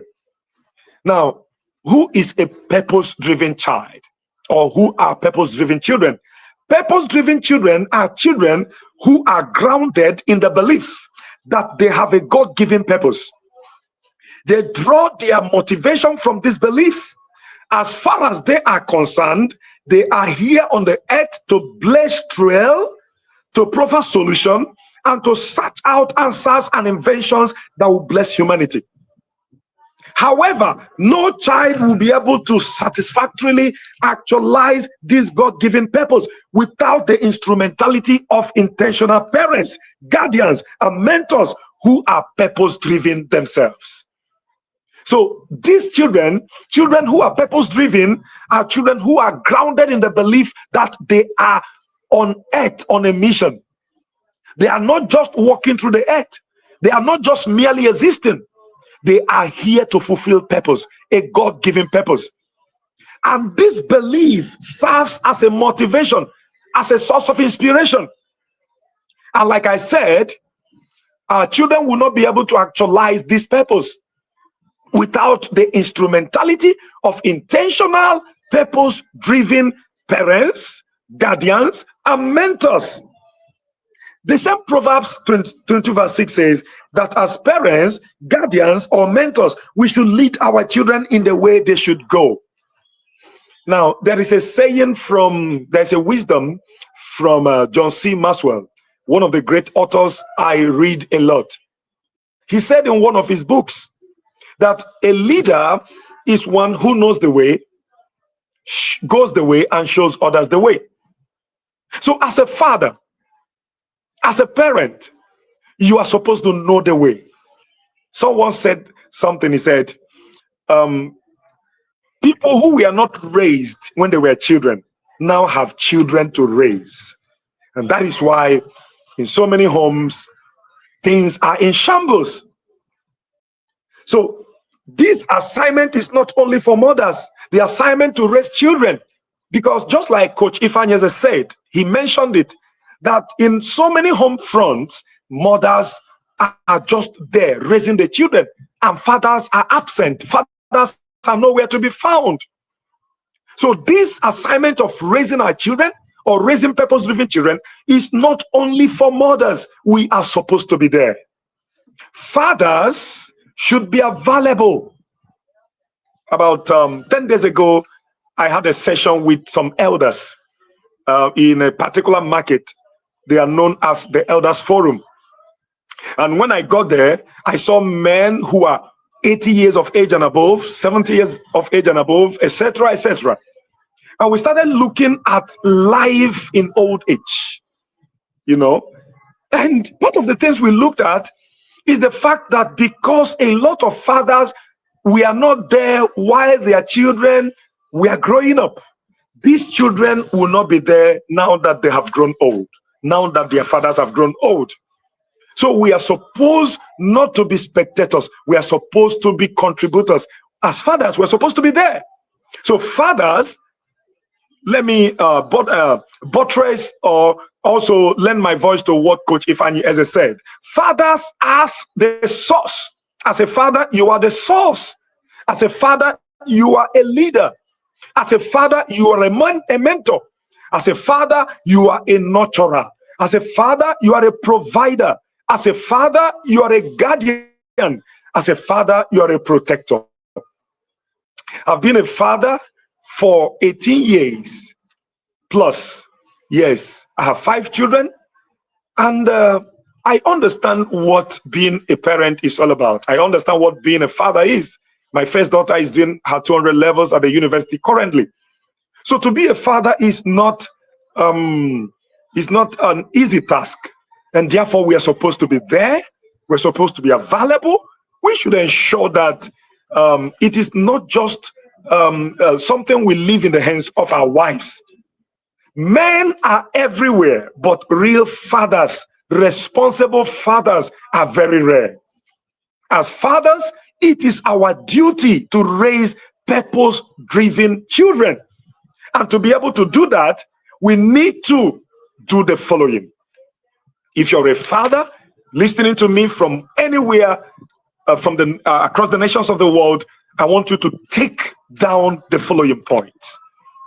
And of course, before we look at this point, because from there I'll begin to round off. Before we look at this point, for you to be there as a parent, there is need for availability. You're supposed to be available. As a father, I want you to ask yourself, am I available? Are you an absentee father? Fathers should be available. Beyond offering our children gifts, giving them presents, we should also bless them with our presence. The presence of the man at home instills in his wife and children a sense of security. So I encourage us as fathers, I encourage you as a father, be available. Make your presence felt and cherished. So as fathers, as a father, it's our duty to raise purpose-driven children. And to be able to do that, we need to help our children come to the awareness of their identity. Let us help our children to come to the awareness of their identity.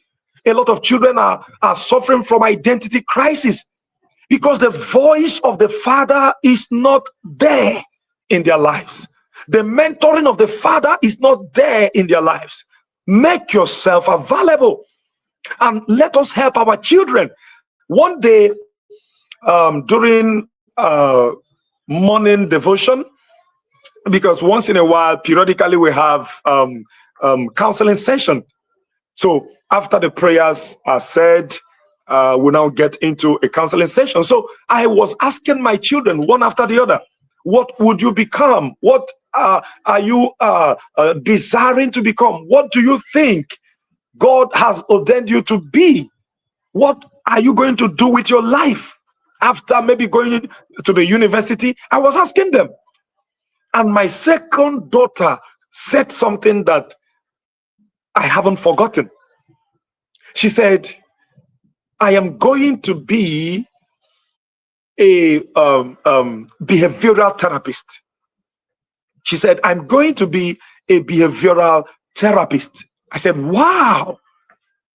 And who is a behavioral behavioral therapist, I asked her, and she began to explain to me what that career is all about and who a behavioral therapist is, what he or she does.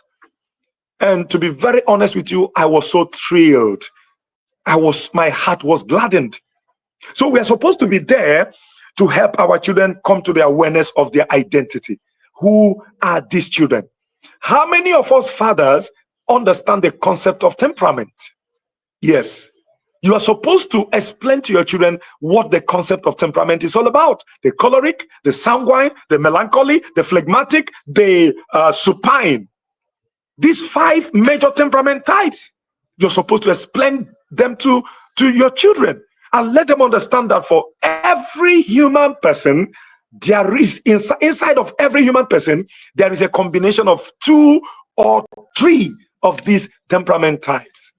And when that happens, you see your children is exhibiting a level of self-confidence and self-esteem that will even gladden your heart. B, as fathers, we are supposed to help our children find their purpose. In that Proverbs 22 verse 6, it says, train up a child in the way he should go, and when he is old, so in the way he should go. And I often tell people that that way stands for 3 parts. That is 3 parts. Part, T-A-P-A-T-H. 3 parts. The first part, show them the path of righteousness. Show your children the path of righteousness. B, show them the path to their destiny has not ordained him or her to be. It is said that where purpose is not known, abuse is inevitable. Don't abuse the life or the destiny of your child by forcing that child or influencing that child to go into a sphere of life God has not wired him or her for. So B, let us help our children to find purpose. If God has ordained your son or your daughter to become a medical doctor, fine and good. To become a lawyer, fine and good. To become a content creator, fine and good. To become a pediatric neurosurgeon, fine and good. To become a behavioral therapist, fine and good. Let each of our children discover their God-given, God-ordained purpose. And see, as fathers, let us be there to help our children grow their self-esteem and believe in themselves. Once in a while, take your children out on a walk. And while you stroll on the street with them, begin to just have a heart-to-heart conversation with them. Ask them questions. Once in a while, take these children out. Maybe after Sunday service, you can take them to a garden where all of you will sit down, have up. You can corner them one after the other, have a heart-to-heart conversation with them. That way you build a bond with your children. That way you help these children find their purpose. And see, that way you help your children grow self-esteem and believe in themselves. So we are supposed to help our children grow their self-esteem and believe in themselves. You encounter a lot of children and you notice that self-esteem is far from them. They don't believe in themselves. And when you don't believe in yourself, it will be difficult for the people who come around you to believe in you. So let our children, let's help them to grow their self-esteem, to believe in themselves. Tell them that they are for signs and for wonders. Show them how to read. Show them how to pray. Show them how to make prophetic declarations. Show them how to speak into their future. Show them how to develop capacity. And let them once in a while stand before the mirror and congratulate themselves and tell themselves that I am going to make it. I am going to become the president of my nation. I am going to become a captain of an organization. I'm going to become a founder, an inventor. I'm going to become a builder, and so on and so forth. Let us help our children grow their self-esteem and believe in themselves. D, as fathers, let's help our children develop themselves in the area of their giftings and talents. These are part of our roles as fathers. And then E, let's help our children find the right association, the right affinity. In Proverbs 13, verse 20, the Bible says, he that walketh with the wise shall be wise, but a companion of fools will be destroyed. Let's help our children find the right association. These are things we explain to them. These are things we tell them. We need to be proactive. You know, this is not the time when you sit back hoping that as they go to school, they are going to learn everything they're supposed to learn. No, we are partners with teachers, and we have the major bulk of the work to do. So let us show our children the type of friends they're supposed to have. We are not choosing friends for them, but we need to give them a guide so that any day you meet any of your children with his or her friend, you'll be glad you have such a son, you have such a daughter. And finally, as fathers, let's help them find where they belong in the society. The Bible says that we are the head and not the tail. We are part of the solution and not part of the problem. We are trailblazers. We are pathfinders. In fact, the prophet Isaiah said, I and the children God has given to me are for signs and for wonders. So I want to thank each and every one of us who is connected to this program. I want to thank all the fathers who are connected to this program and those that will, play this video after now. It is my earnest prayer that God will continue to strengthen us, that God will help us get back to our senses and understand that we are supposed to be there. We are supposed to raise our children. Remember, it is easier to raise a child than to repair an adult. Let us be there. Let us raise our children so that these children will grow up to become a band of champions, conquering their world and transforming whoever that comes around them. God bless you, and God bless all of us. And may the Lord bless Mrs. Oluchimado, and may God bless my moderator. Thank you, and God bless you. Amen. Amazing. Thank you very much. Thank you so much, sir. That was very insightful. I can see that a lot of our participants in the comments are taking notes. Thank you so much. Amazing, amazing. I'm just going to wrapping this up with the last thing that she said. It is easier to raise a child than to repair an adult. Fantastic. Going through what you said, several nuggets have been dropped. How fathers are the voice and they need to be present. The presence of fathers indicates security. Okay, someone is saying they can't hear me. Can you hear me now, please?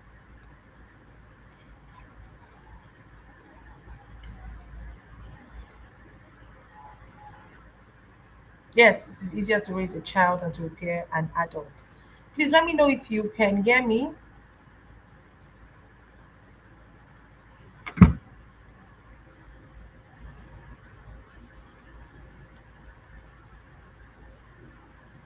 I am waiting on you to let me know if you can hear me before. Fantastic. Thank you very much. Yes, it is easier to raise a child than it is to raise an adult. So I saw that we have one question and trying to identify it. You can send in your questions, please. Again, if your question has not been answered by the speaker that you would prefer to answer your question, please put it on the conference WhatsApp group so that it can be discussed there. Okay, we have a question. Yeah, it says that how do we get the men to get more involved? How do we get the men to get more involved? NMJ is asking that question. How do we get the fathers to be more involved? And yes, I would like you, sir, to please answer that question. If any more questions pop in, we would let you know. So please, how do we get more fathers to be more involved? Yes, Cynthia, you'll be able to watch the beginning of the session when the streaming has ended. It's going to be posted on YouTube. Yes, you'll be able to watch the beginning of the session of the program. Sir, are you there? We're ready to have you to answer the question. How do we get fathers to be more involved?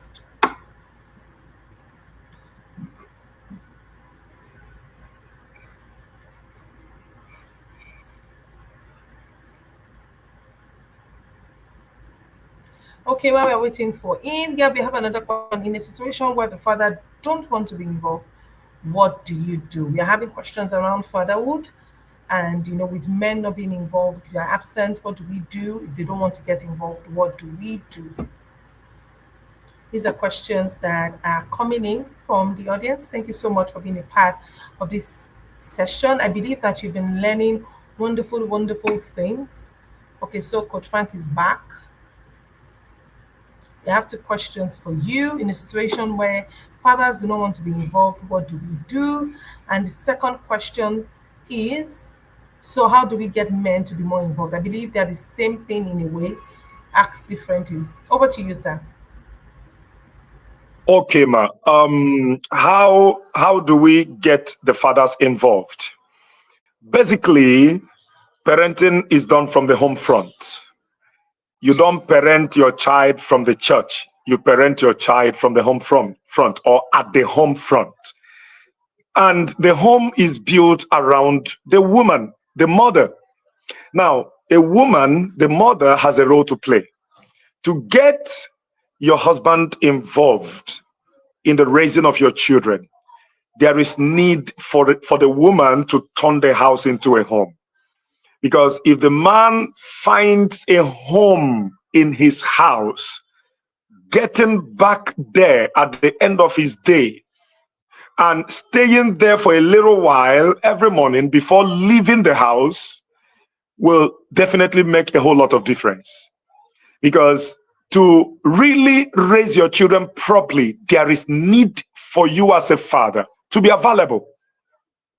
Yes, I understand that in our world today, you can put calls across to your children and so on and so forth, but your presence matters a lot. So the woman has part to play. But for any man who is hearing me or who may watch this video after now, just know that if you get involved in the upbringing of your children, you are not doing any good to your wife. It is yourself you are doing a world of good. Because, like I said, if you participate in the upbringing of your children now that they are growing up, they will feature in your own life when you eventually grow old. So, if any man has this understanding, you don't need any preacher to get involved in the raising of your children. And then the second question, why is it that some men are not there? They are nonchalant.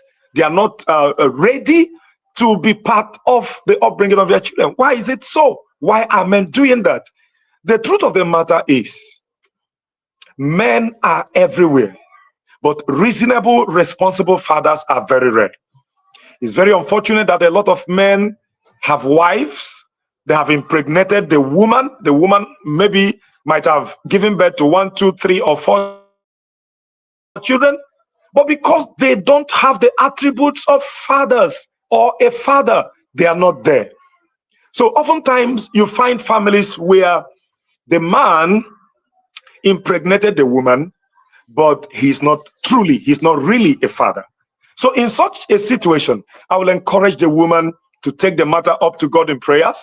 Proverbs 21 verse 1 says, the heart of the king is in the Lord's hands, and like the rivers of many waters, he directs it to wherever he will. No woman can change her husband. Only God can change a man. And only God knows how to do it and do it well. So contribution, I encourage you as much as you can do, and then above and beyond everything, take the matter up to God. Pray to God about him. One day God will touch him, and then once in a while,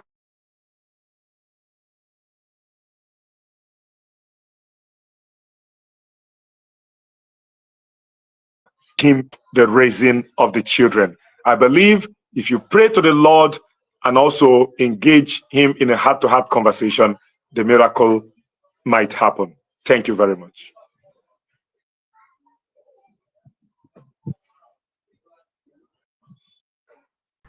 Thank you very much, Coach Franchima, for that wonderful response to the question. Thank you so much. I know you have more questions, but Thank you, man. I believe that we would probably have to take these questions in the conference Okay. WhatsApp group. We're working with a schedule, and we wouldn't want to overrun our schedule. Okay, I would not be moderating today's event alone. I'm going to be having one of my big, sweet, yummy sisters who's going to be doing this with me. So at this point, I'm going to be taking a break, a pause, while Chineye Adeleye is going to continue with the moderation of the event. Please make her feel welcome in the chat room. Thank you. Hi everyone. Good evening. How's it been? I've been here just soaking it all in and it's been amazing. I hope you've been having an amazing time as I have, and I hope you've been learning. One of the things I took from the last speaker is, I will even take it a little bit further, it's easier to build or train strong children than to repair broken adults. Because we have a lot of broken adults. I know what they say about hurting people hurt other people. And that's why it is very important that we take child training very important. When you have teenagers, it's even more important. My name is Chineye Adeleye, and I'll be moderating the next 2 sessions. And I'm here because I know that we're going to have an amazing time. And I can't wait to, have conversations with you all. So if you know that you've heard a quote from a speaker or from a coach or from any of our facilitators today, just drop to the comment section. I want to be sure that we've been following. I'll be checking and I'll be mentioning your names to be sure that, yeah, you know what you're saying. Thank you so much. Hi, Princess. Thank you so much. Oh, Real Talk with Princess Victor. Oh, thank you so much. Thank you. I want to see how, just drop a comment. How has it been for you? What have you learned so far? I just want to be sure. Can everyone hear me, first of all? Can everyone hear me? If you can hear me, please put in the comments and say, yes, I can hear you, Chineye.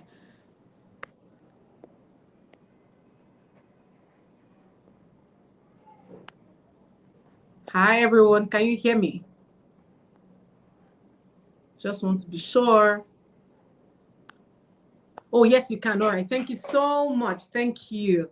Yes, I just want to know, what have you learned from the session so far? We had about 3 sessions, if I'm not mistaken. Yeah, so just put it there. What have you learned? What have you learned differently? How have you learned to train your child now from how it has been? What new technology do you want to take on to ensure that you are actually involved? Because trust me, your children are learning fast. This is tech age. This is jet age, where everyone is learning ASAP. And you don't want to be left behind. So when they are speaking some kind of lingua, you already know what they're talking about, right? So let me just say in the comment section, what have you learned today? What is that quote that touched you and said, this made sense to me? Let's hear you. While we're doing all that, I'm going to be calling next. Okay, it's better to take over a system than winning a soul. That's so deep. Yeah, because when you take over a system, it means that you're not just with one person and you've taken over. It means that it has a lot of people in that system. So you're not just touching one person, you're touching a whole bunch of people. Discipline is not wickedness, to be honest. Because when you're disciplining a child, they need to understand why you're disciplining them. And they need to know that, see, there is a lesson you can learn from this. Thank you so much. Thank you so much, Coach Frank. I learned a whole lot. I'm a mom myself. I have a son, a very active and agile son, and I'm trying my best with his father to train him in the way of the Lord. And I hope that it works as at how I want it to and how God wants it to. Parents are a role model to their children, to be honest, because children learn from what they see. They are visual learners, to be honest. It's not about what you tell them to do. It's about what they see. I saw today, I was trying to, touch up my face to look good. And I saw my son took my powder puff and was rubbing it on his face. And I'm like, oh my God. So this boy actually knows where the powder goes. So it shows that our children are watching us. You don't need to tell them do this. They know, they see. And when they see, they act upon what they see. So at every point in time, children are, you're the role model to your children. And at every point in time, you need to portray greatness to them. A character, discipline, all of these things are to be portrayed to them. Discipline is not wickedness. Yes, when a child is born, solution has come. Amazing. All right, thank you very much for being very, very interactive. I know that we're going to have an amazing time. I'm going to be calling on our next speaker. Our next speaker, guess who? All right, she's my sister. someone I really, really admire and respect because of the kind of work she does. And this topic is going to be very, it's a kind of topic I love to get involved in because, a lot of people shy away from it. Like, oh, sex, me, I don't talk about it. Oh, sexuality, our children of God. We have to talk about it. Why? Because if we don't talk about it, our children are actually, they're hearing stories about it. And it is important that we shape our mind to know how best to go about this conversation so that they don't learn from outside. They learn from home and they learn everything they learn, need to learn the right way. So right now, I'm going to be calling on Toby Bello. She's going to be speaking on sexuality and important discussion to raise a purpose-driven child. We're going to be having a bio read up right now. Thank you.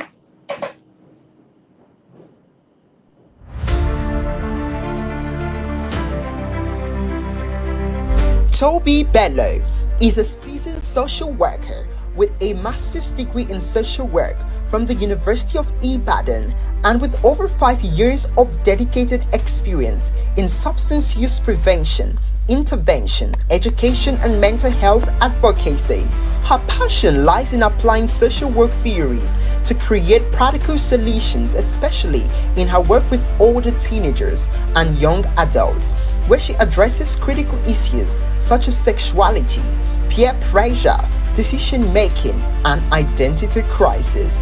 Toby is also certified in Family Systems Engineering from the esteemed Institute of Family Engineering and Development, with expertise in premarital counseling and sexuality education. Her work reflects a deep commitment to promoting healthy family dynamics and relationship. Currently, Toby collaborates with therapists, counselors, and vulnerable populations, specializing in mental health advocacy, therapy, and intervention.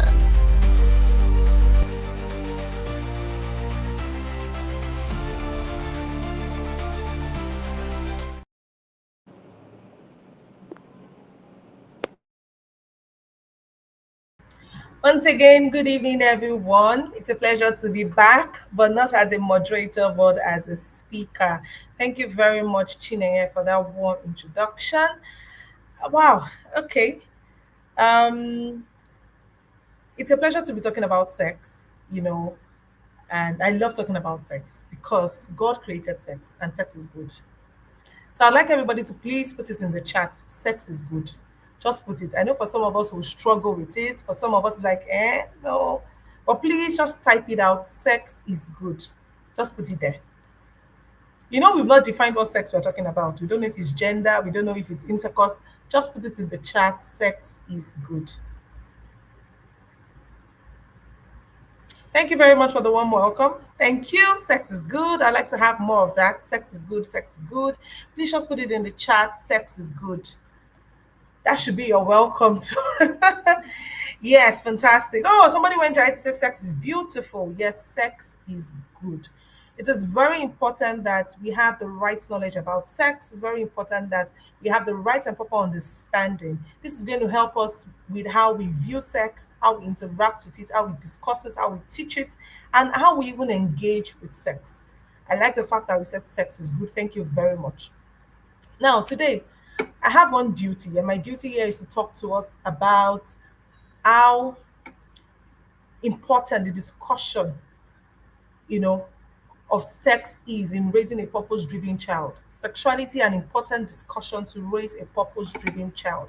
Sex is something that we cannot do without. Everybody who is currently, watching, streaming, is as a result of sex. You were created and conceived from sex.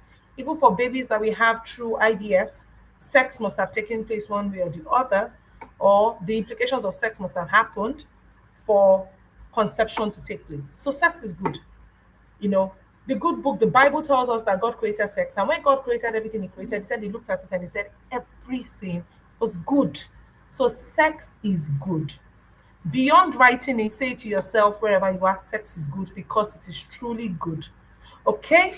Now, today, now I didn't tell you which sex we are talking about earlier on when I said sex is good. So we're going to be talking about sex as, intercourse, not as gender. Sex as an activity, sex as, so an identity, not as the gender, not as male, female. There's a story of Bola, who, as a girl, young girl in the society, they lived in a community where they had so many older people, older men, women, young boys, a whole lot of people.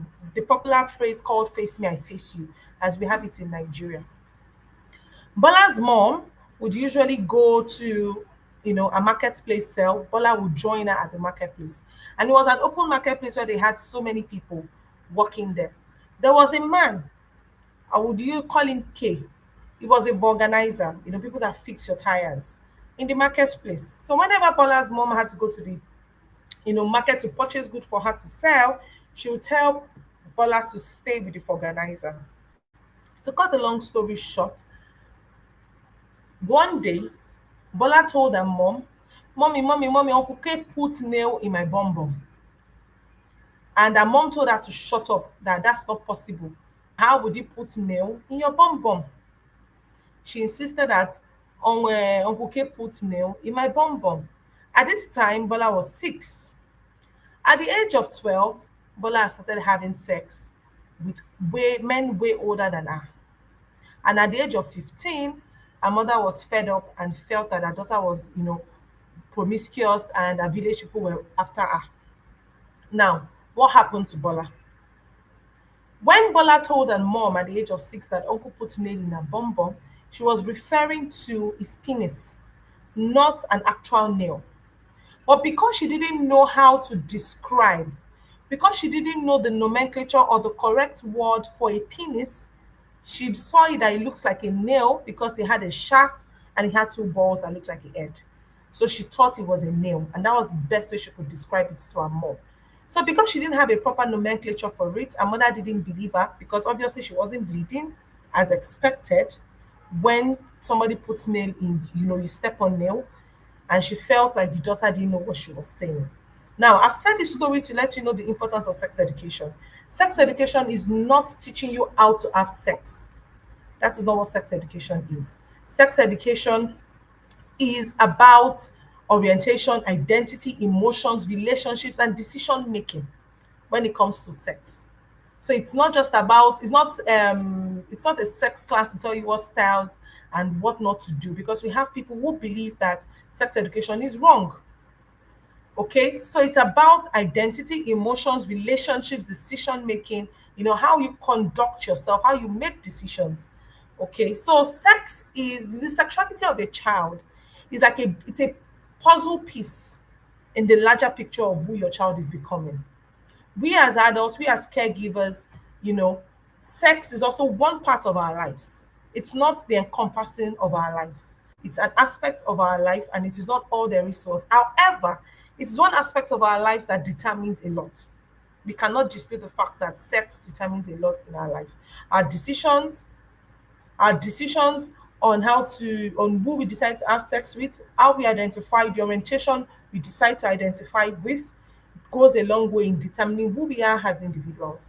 So that is what sex education is.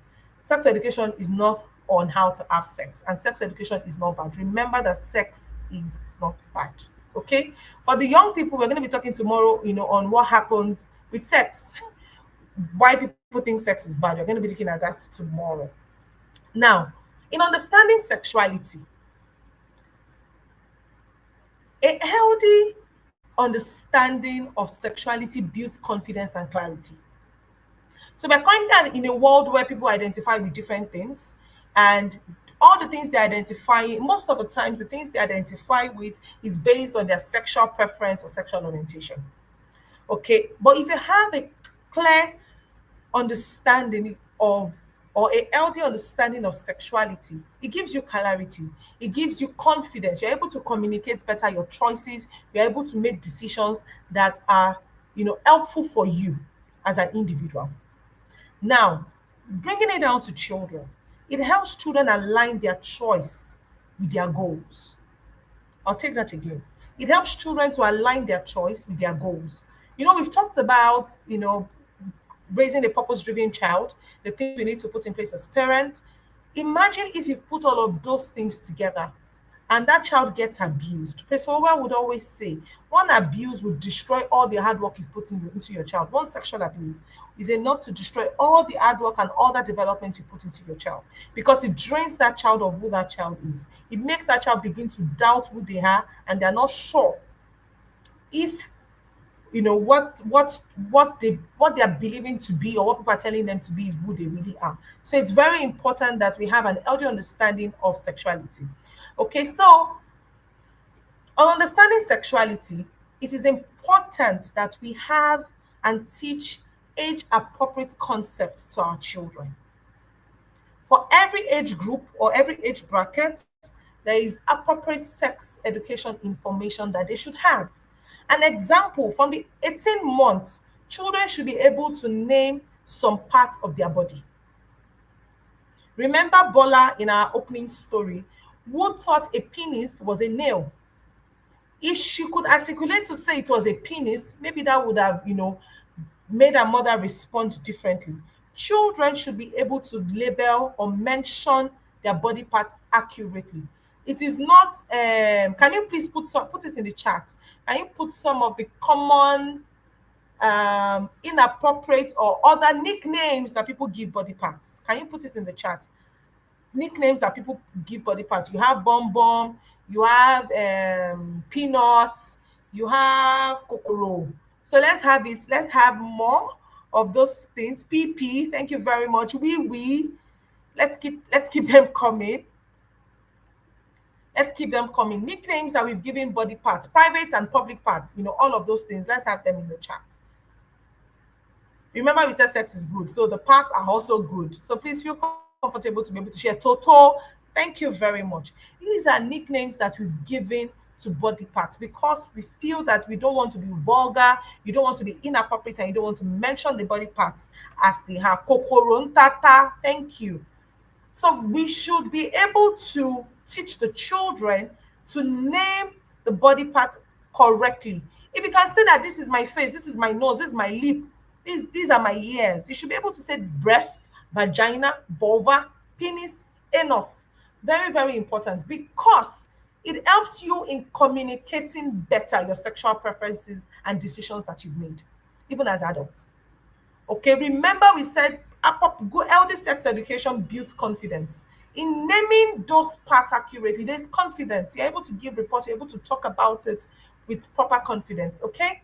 So it's important. And lastly, on reasons why naming body parts correctly is important, because it helps with personal boundaries. When you teach safe and unsafe touch, you are able to identify properly and create boundaries around the safe and unsafe touch. For children, when I teach children, I just tell them anything from your shoulder to your knees is private, and your mouth. Okay? So depending on the age group, there is age-appropriate sex education information that you give to the children. It is our duty as caregivers to find out what this information are, what is appropriate. Mind you, times are changing. In the 21st century, things are changing. You now have 4 years old, 5 years old who have access to condom. That doesn't mean that information is correct. You need to find the correct information and age-appropriate information for your children. You need to do that research. Remember, one of our speakers has said, parenting is not easy, it's a lot of work. This is part of the work. You would only be able to teach and communicate the things that you know to your child. Okay? So it also comes into play when you are trying to understand sexuality and explaining it. What are the roles of parents and caregivers? As parents, caregivers, we are the first and most trusted teacher of our children. We are the first and the most trusted teachers of our children, except when that trust is broken. Ideally, that's how it is. We are the first person, mothers are the first person the child knows, are the first person they get to meet, they get to trust. So this is why it is important that as the first teacher, you have the right information to teach your child. Why I said you should say sex is good is because if you don't feel comfortable enough talking about sex, you won't be able to teach it to your children or to the children in your care, and they would get the information elsewhere. Music doesn't need your permission to enter into your spirit, like they say. Sex is something that children will always find out with their permission or without their permission. They would always find out about sex because the way their body is, they would also want to get curious to find out why is this different from the boys own, why is it different from the girls own. So we are the first and most trusted teacher of the children. So we need to have appropriate information to be able to teach the children the right things. Okay, so children will learn about their sexuality first from the environment. I'll take that again. Children will learn about their sexuality first from the environment. If you feel comfortable enough, you can just put it in the chat and let us know. Where did you first hear about sex or anything relating to sex?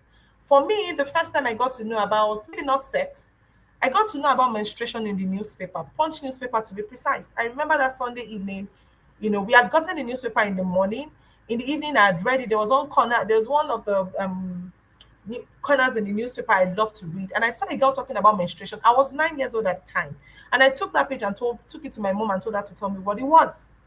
My mom had not spoken to me about reproductive health, sex, and anything, but I saw it in the newspaper. So the environment would always teach your children, regardless of what you think about sex. If you like think sex is bad, if you like think if you touch a boy, the environment would always teach your children about sex. This is why it is very important. So, and if you are silent, it leaves gap for it to be filled by peers and media. If you stay silent on teaching your children appropriate sex education, it leaves that gap for it to be filled. Other things will fill it up. Environment will fill it up. Peers will fill it up. The media will fill it up. So you cannot afford to be ignorant and you cannot afford to stay silent when it comes to sex with your children. You can't afford it. It's so costly because they will definitely get to know about it.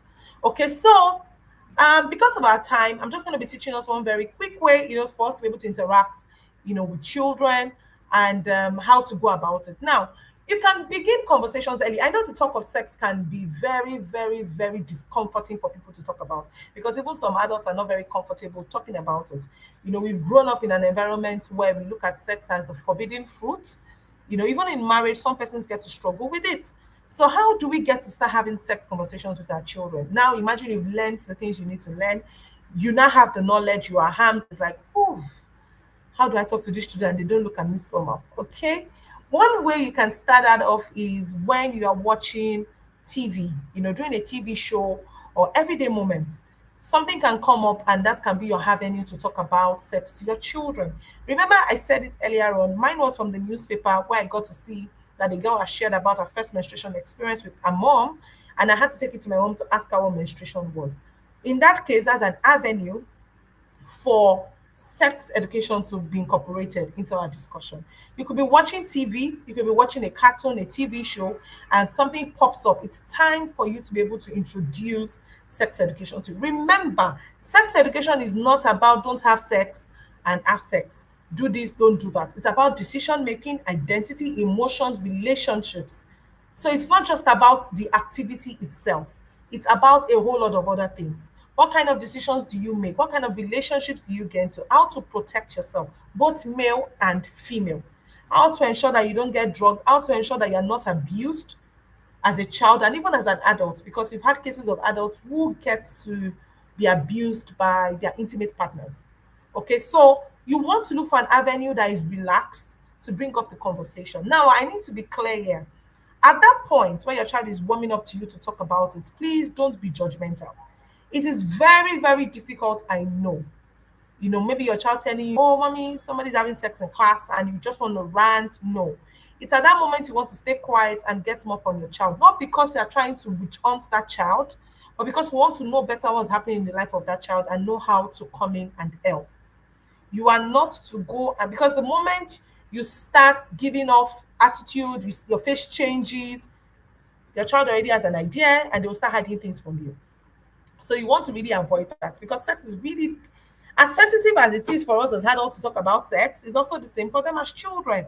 Even though they are freer in this generation to talk about sex, they still want to keep some things in. They still want to have those emotions and feel, the joy and what puberty brings, the questions that they have. It's there. We can't deny it because we ourselves went through it. If you to be very honest, we went through puberty, we went through those changes in our bodies, and they are not any different from us. Human beings are still human beings. Young girls still go through puberty. Young boys still go through puberty. Changes in the voice, the breast becomes more voluminous and it starts coming out. They start menstruating. They become more self-conscious. We went through it, and the children that we have now are also going through it. So, from the experiences that we have had, we should do better by guiding these children in the right path and how to manage their emotions, manage their relationships, and manage their decisions. Okay, so I just mentioned one way to do that. Moving on, remember I said that sex is not just about the act, okay? It also has to do with identity, how they feel comfortable in their body. Now, the Bible makes us to understand that we are fearfully and wonderfully made. It could be an anchor scripture that you could use for your child to get more comfortable and value themselves more. There are going to be different body types, there are going to be different looks. Everybody's not going to look the same. And we've had cases where in schools and children community where some children are bullied because of how they look. This can also affect them. Okay, where sexual jokes are thrown around. If for some persons who are in the body now, so you can attest to it, where comments are made about, oh, we're in SS2 and this person's hips are not out yet. Those comments will definitely come out. And it affects the esteem of that child. So these are part of the things you want to be able to look at and talk to your child about. Now, in developing purposeful values, as parents, we want to be able to guide our children in defining values. Values shouldn't just be by naming. You want to be able to define it. What does it mean to you as a family? What does it mean to you as an individual? And an example of, or some examples of such values that you want to be able to define: respect, honesty, self-control. Because self-control is the bane of sexuality. If you are sticking to abstinence, you know, self-control cannot be compromised. It's the bane of staying, of abstinence, of chastity for those who decide to keep themselves. It's the bane. So you want to be able to talk about it. What does self-control mean? You want to be able to present life case scenarios of when sex will be thrown around and how to control yourself. How to control yourself when others are there, how to control yourself when it is just you. Because we've realized that some persons have a different personality outside from what they have inside, even sexually. They are only and pure outside, but on the inside, other things are going on. Okay, so you want to be able to teach it. Now, remember that it is the best way to teach a child is through modeling. You cannot be teaching a child to keep themselves, to practice abstinence and chastity, and condom is flying around in your house, and condom is flying around in your pocket. You can't be teaching that child to practice abstinence, and you are sending the child to go buy condom, are sending the child to go do things that are inappropriate. Okay, so you need to model the right behavior for the child. Now, remember that children see the things that we do not see sometimes. You might think you've eaten those things properly while the child will still have access and find them. Okay, so it is important that we teach children how to respect their bodies and respect other people too. Boundaries is very important. It's important that they respect other people, they respect themselves, people of the same sex and the other sex. Respect. If I'm a girl, I should be able to respect other ladies, respect their privacy, and I should be able to respect the men, and not just assume that because he's a man I can do as I like. Now, how do we navigate external influences? Because we know that our children, even we as adults, still come across external influences. Okay, as parents, remember that when we are parenting, we are guiding, we are monitoring. Please, we should monitor the media that our children interact with. I said media because it's just TV. It involves books, it involves music, it involves the kind of conversations that they have.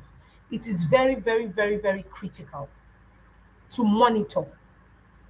I didn't say catfish, monitor it and start up conversations from there.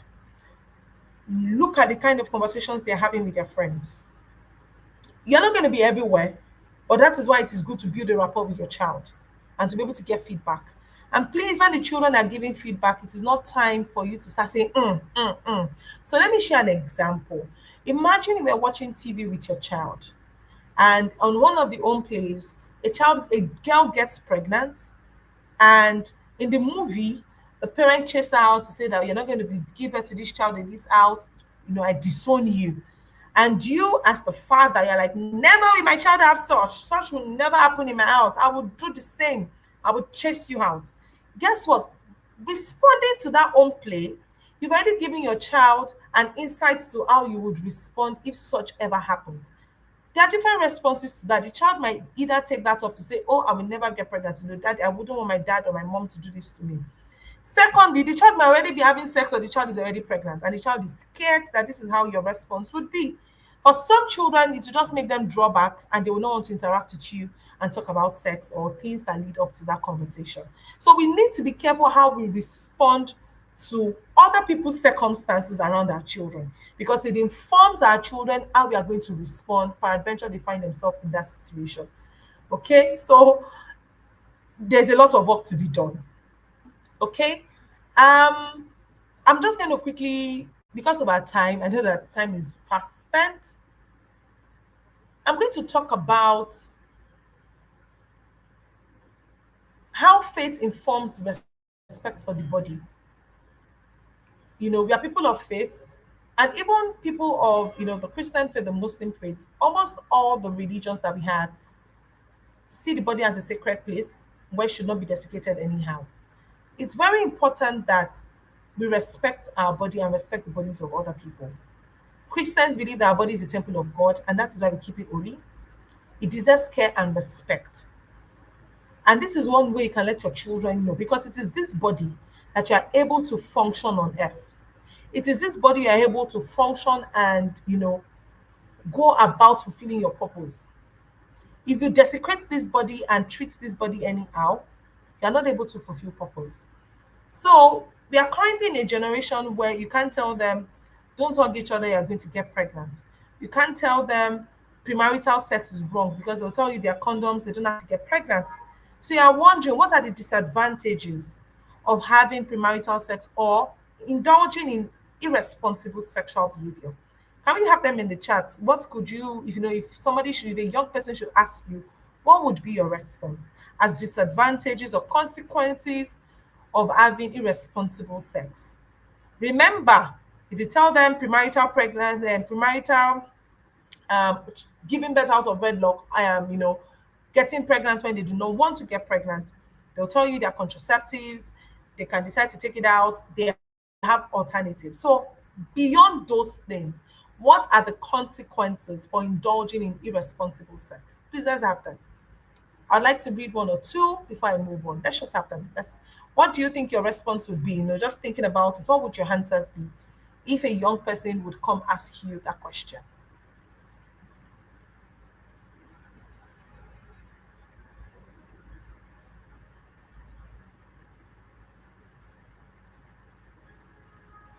Okay, comments are coming in.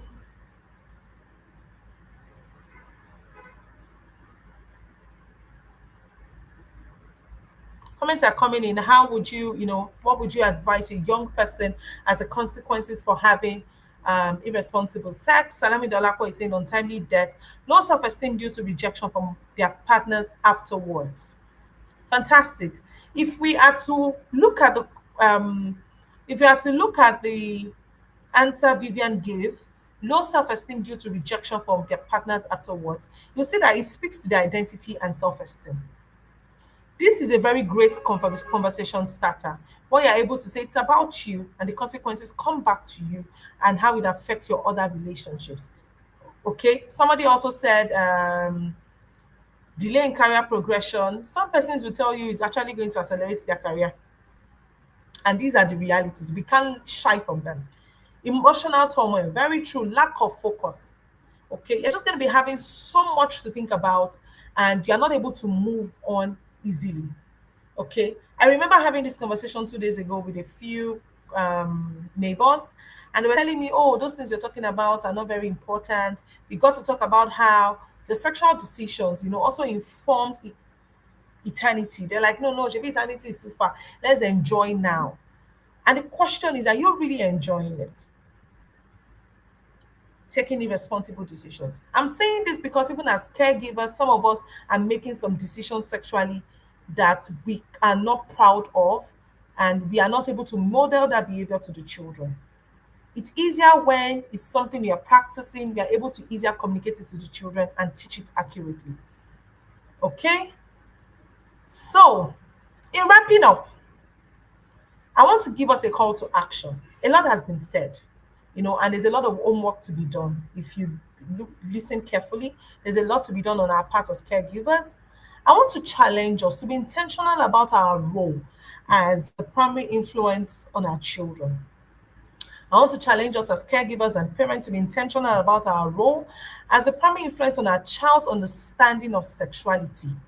Let's take this discussion to our natural, everyday life. Let's talk about it. Find ways, collaborate with other parents, take learnings, share content, share insight with other parents and caregivers on how to better understand our children's sexuality and guide them appropriately.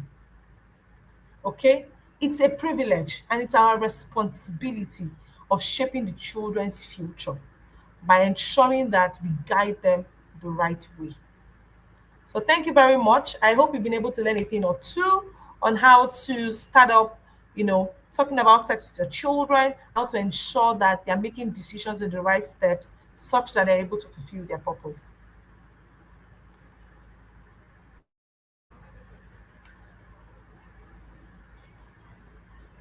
Thank you so much, Toby, for that amazing, explosive, how would I call it now, session, right? Because one thing that really touched me was the girl's story from the beginning, talking about how she kept on saying someone had pierced her with a nail and the mom was not even, taking it serious. It touched my heart to make me understand that communication is actually key for kids. We need to call these parts what they are so that when they come to us to talk about this, we can understand exactly what they're saying.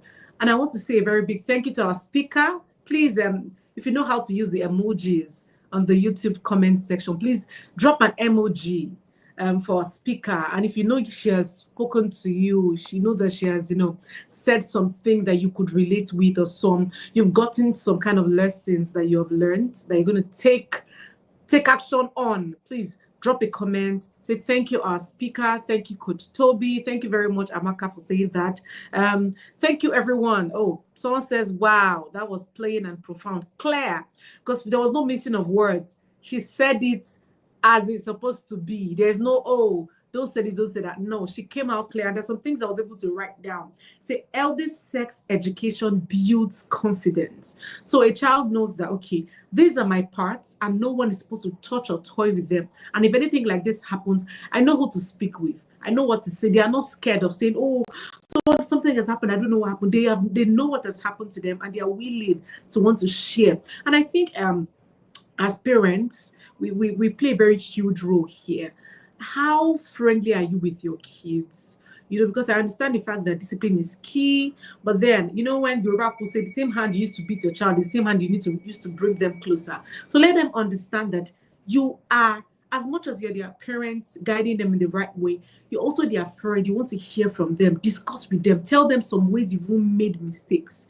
You have to ensure that you're very censored though, because they're kids. The kind of education is also you need to know how to talk about it. But you need to speak with them, let them know that you love them as much as you want the best for them, and they can always tell you anything bothering them. Always assure them. You see that word of affirmation that they're beautiful, they're good looking, they're going to make it in life. And if they feel any type of way at any point in time, they should ensure they reach out to you to speak to you about what exactly they are going through. It's very important. So if you have any questions for Toby, we have 15 minutes for questions. Please put them in the comment section. I love the fact that people are already commenting. Thank you very much, ma'am, for that eye-opening section. Thank you very much, Victoria, for being so interactive. Thank you, Amaka. I see you. Thank you, Imiakman. She says, great job, Toby. What an insightful session. Thank you, Coach Toby. So a lot of comments are coming in now. We want to take questions, right? We want to ensure that Toby didn't leave anything out. I know she has one more session for us tomorrow, and I can't even wait to learn again. So somebody's asking already, Toby, I hope you're there. How can someone enlighten a child that is already sexually abused? This question is coming from Salami Dolapo. She's asking, or he's asking, I'm not sure of the person's gender, saying, how can someone enlighten a child that is already sexually abused? Toby, do you want to take that right now?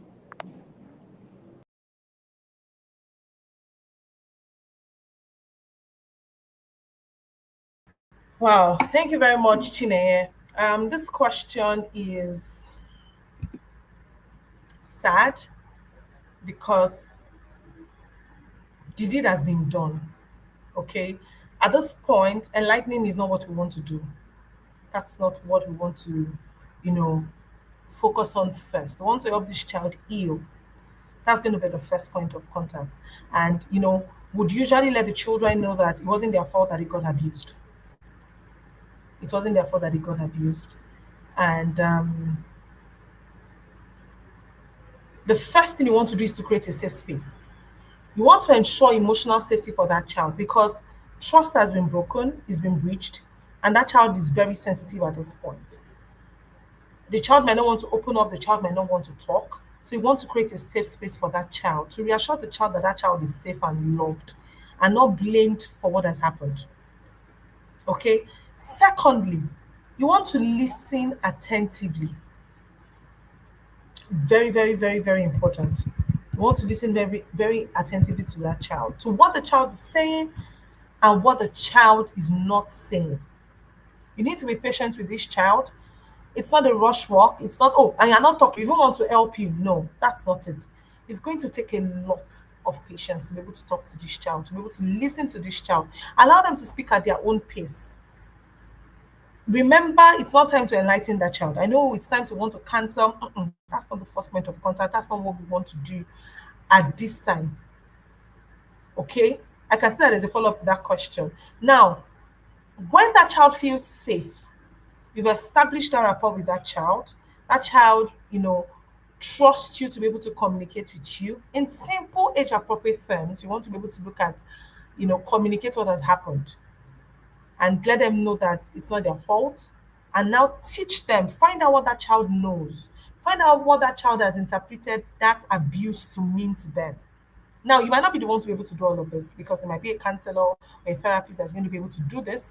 Okay, then you want to now teach them boundaries and reassure them.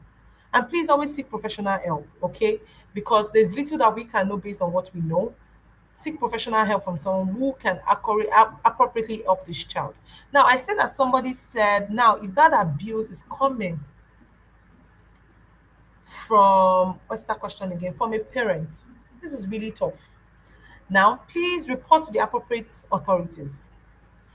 It's either that child needs to be taken away from that home, and that's usually in extreme cases when there's no other person to take care of that child, or that parent will be taken out of that child from the home. The parent needs to be taken away from the home where that child is, because if that perpetrator of the abuse is still there, the probability that the abuse will continue is high, and probability that that child is not going to heal is high.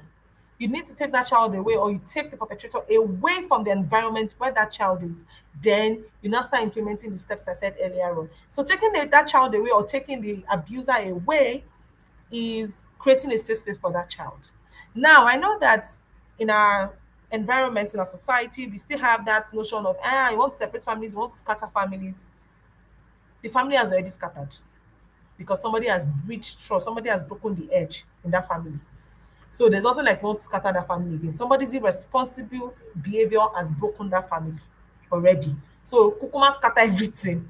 Okay, you're not scattering everything, you're actually trying to rebuild it because the life of a child has been, tampered with, and it needs to be rebuilt. And it's going to take a lot more work to rebuild it than when that damage was done. I hope this has helped you answer your question.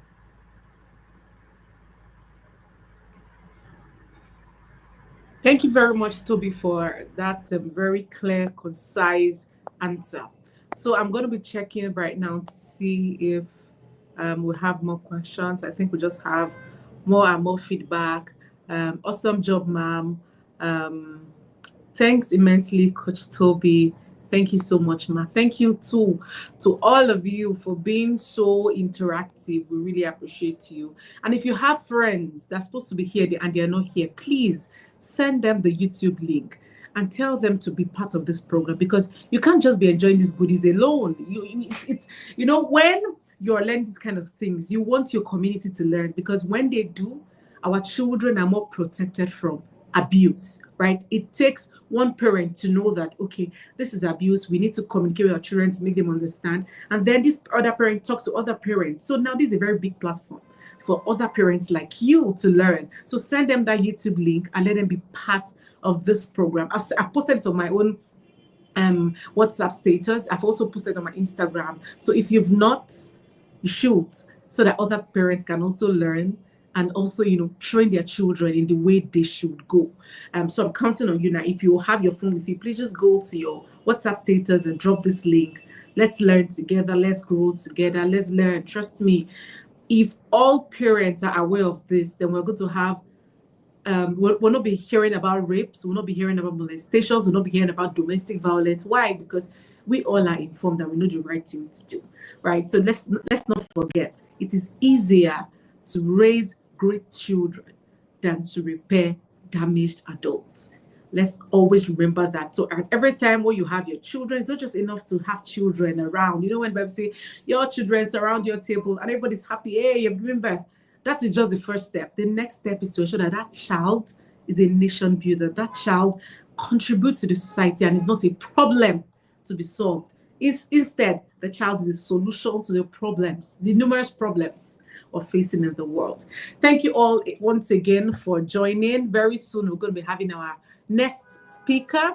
I just want to be sure that we don't have any more questions.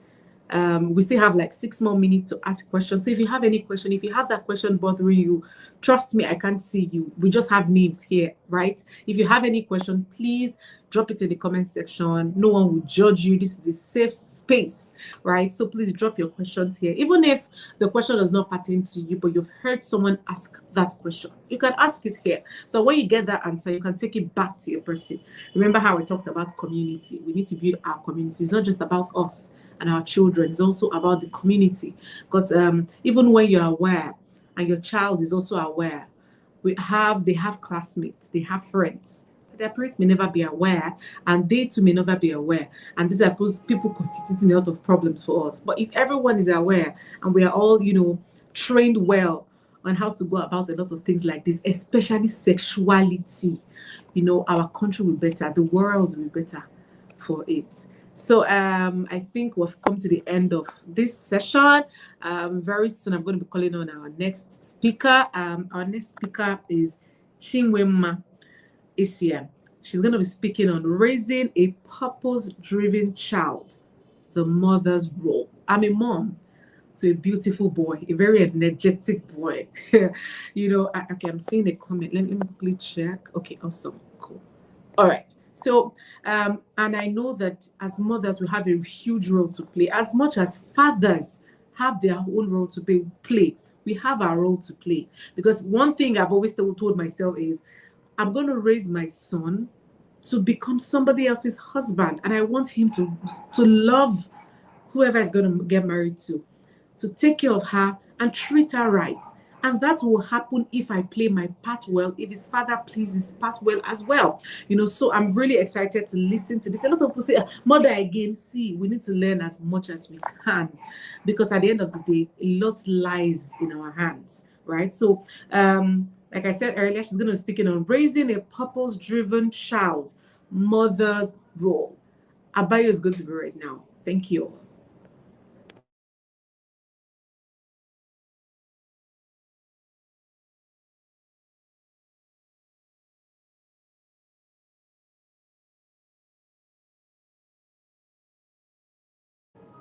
While we're waiting for our bio to be read, if you have any questions from even the previous speakers, please just drop them in the comment section. Thank you very much. I'll be expecting to see.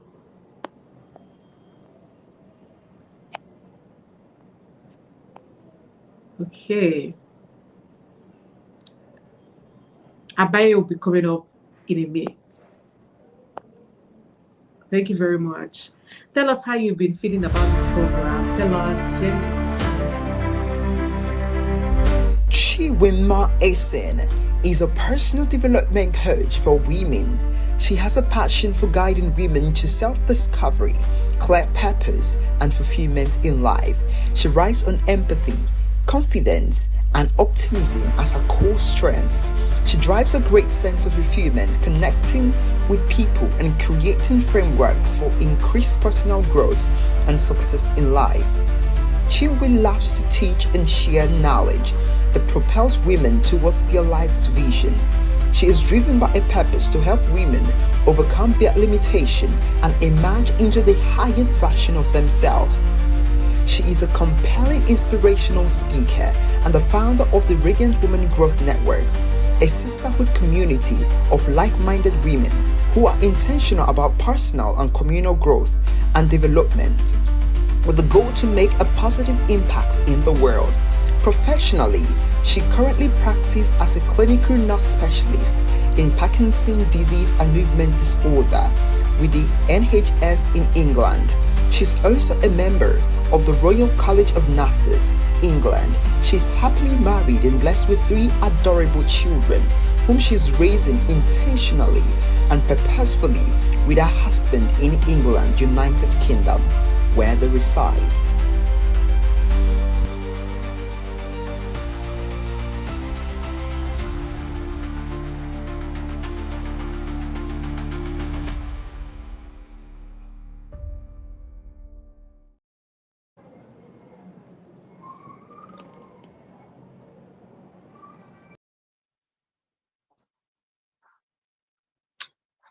Good evening, everybody. Good evening, co-speakers, everyone who is viewing this conference.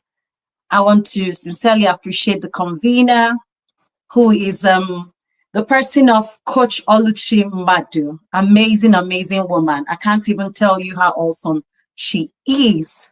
So I know it's been a long day on this conference, and I want you to please put in the chat section, tell me how this conference has been for you. How has this conference been for you? How has it been? Put that in the comment section. Let's know how the session, today is day 1. How has it been for you? Thank you so much. Thank you, everybody. Yes, let us know how this conference has been for you so far. So without much ado, I will be diving into the topic that I've been asked to discuss today at this conference. And the topic I will be discussing with us is raising a purpose-driven child, the mother's role. So please, if you can hear me and see me okay, let me know. If you can hear and see me okay, let me know. Great. I can see the conference is a revelation. That's from Vivian Amarachi. Brilliant. NMJ has been expository. Awesome. That's what we wanted it to be. Who's look at that, those fire emojis. Thank you all so much. So I have been asked to discuss the topic, raising a purpose-driven child, the mother's role. So to start with, I am a mom to 3 great, amazing nation builders. And I can tell you, if you're a mother here, and I'm not just a mom to biological children, I have other people that I have the privilege to play the role of a mother in their lives who are not my biological children, some by proxy, some around me. So if you're listening to me today, in the context of my conversation this evening, motherhood, being a mother, when I talk about mothers, I'm not talking about just being a biological mother, carrying a pregnancy and giving birth to a child. So bear in mind that I'm referring to every woman who by any means has anything to do with raising a child, be it in the home front, at school, at work, wherever you find yourself and you have the privilege, the opportunity to have a child around you, you are a mother in the context of this conversation, and that is what it is. Okay? So before I proceed, I've laid the foundation that I'm a mom, both biological and non-biological. And that gives me first-hand experience about the role of a mother. As women, to start with, we wear so many hats. You can't take that away. Every woman wears so many hats. Then add motherhood to the picture. It makes it even more complicated when you now have children. Remember when you had time to do whatever you wanted, you went wherever you wanted to go, wanted to do. But the moment a child comes into your life, everything changes. It's no longer baby girl life as usual. It's no longer soft life as usual, but it will be soft life for us by the grace of God. Okay? So,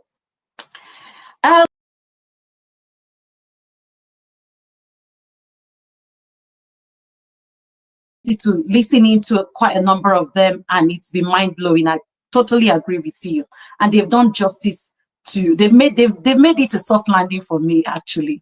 Okay.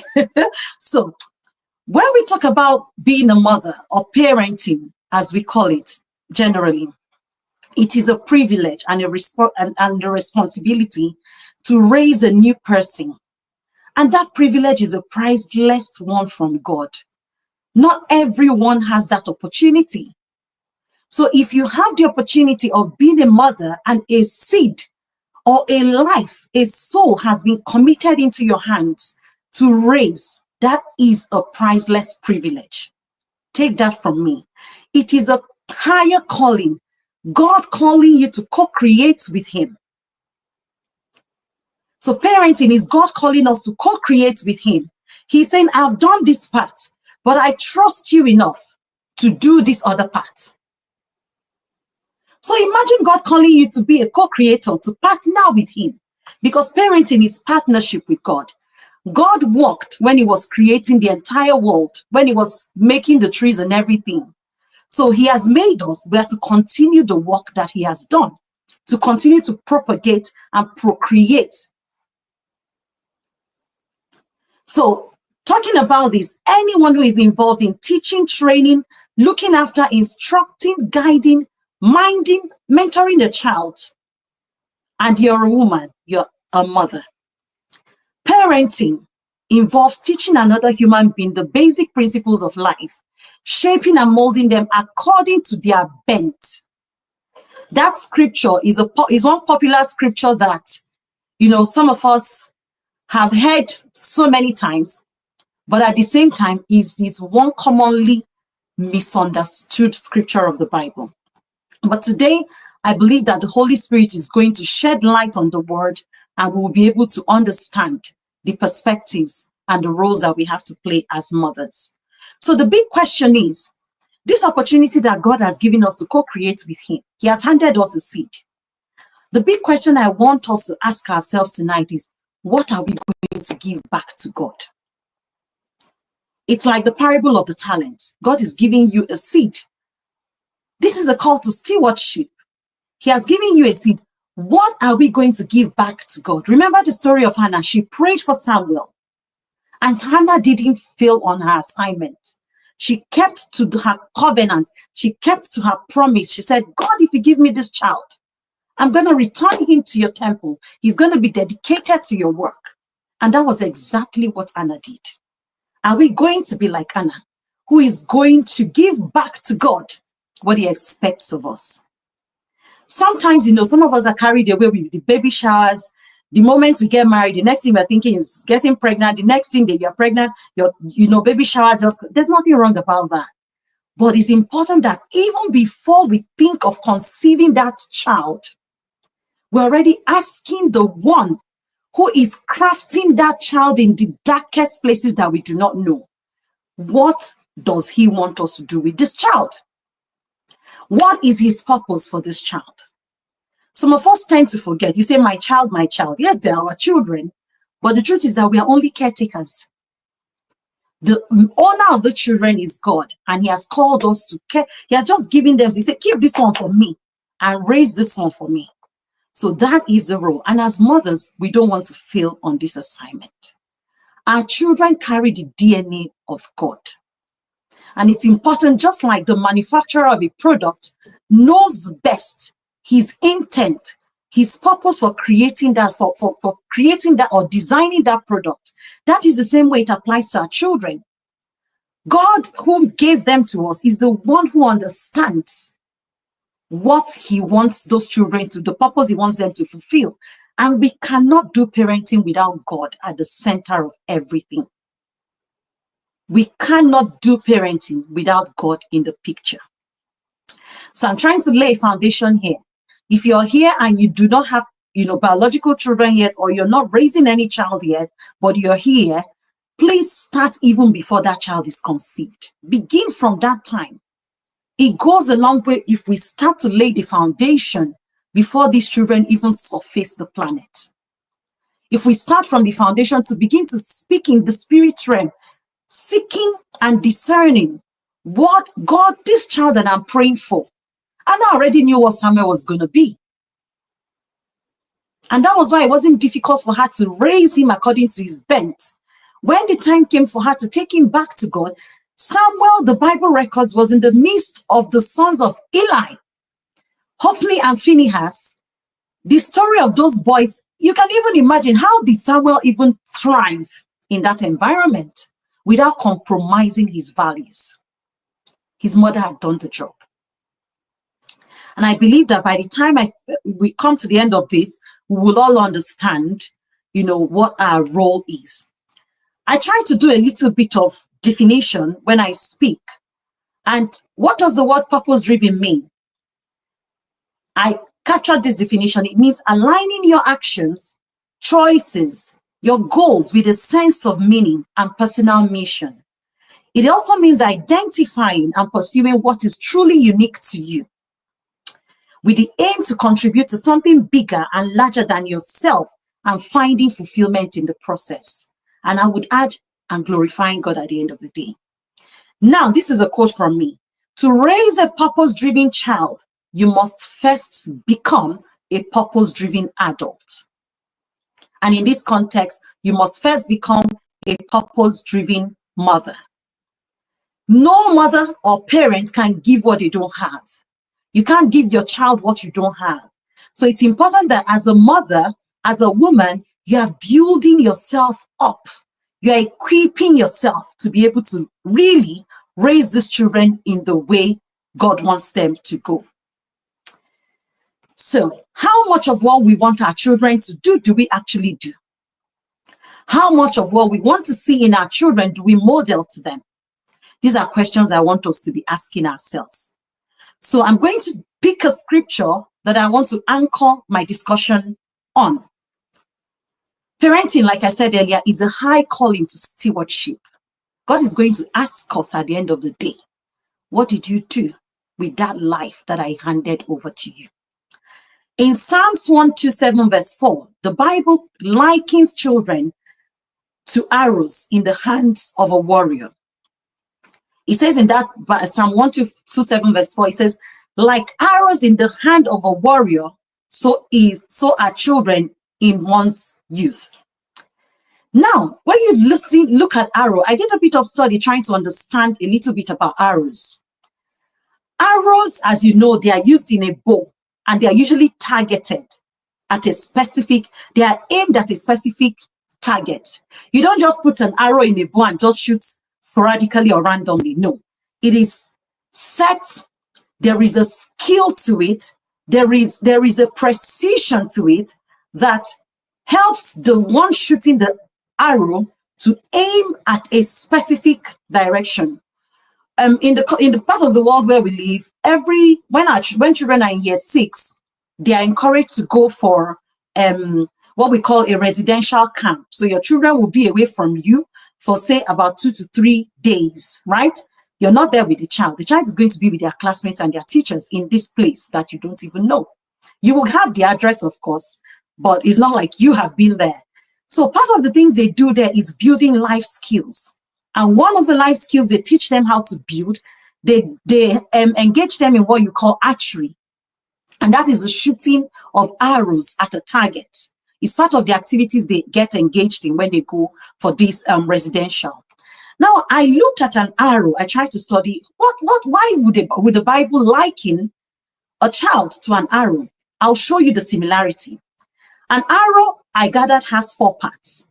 So it has the shaft, which is the long part. Example, if this pen is an arrow now, the shaft is the long part, yeah? And on the shaft is the main part where all the other parts attaches to. The next thing it has is the feathers. And that feathers are like you see them like wings. So the shaft to a child can be likened to a child's identity. What is your child's identity rooted in? What underpins the identity of your child? Is it the same thing that underpins your own identity? So what underpins your own identity? Who are you as a mother? Secondly is the wing, the feathers. So these feathers, or sometimes called fletchers, they can be likened to the child's character. And the child's character is what helps this child, as they go through life, to be able to navigate. How are we helping our children to build strong character, to be able to withstand the pressures in a world where, there is so much moral decadence, in a world that is full of so much distraction? The next part, the third part of an arrow, is what is called the knock. And the knock is that if you find an arrow, you look at the diagram on Google, you can find pictures online and just understand what I'm saying. So the knock is the part that hooks the arrow to the bow that is used to shoot it. Is a small groove there. Is the place that keeps it on the string. That can be likened to the relationship our children have with other people. How do our children connect? How do they relate with us? And how do they relate with other people? Because the truth of the matter is that we can't exist alone. Our bedrooms are too small for our children to thrive. So whatever we're not teaching from home, which should be the first place, the first school that our children should ever experience, how will they survive when they get out there?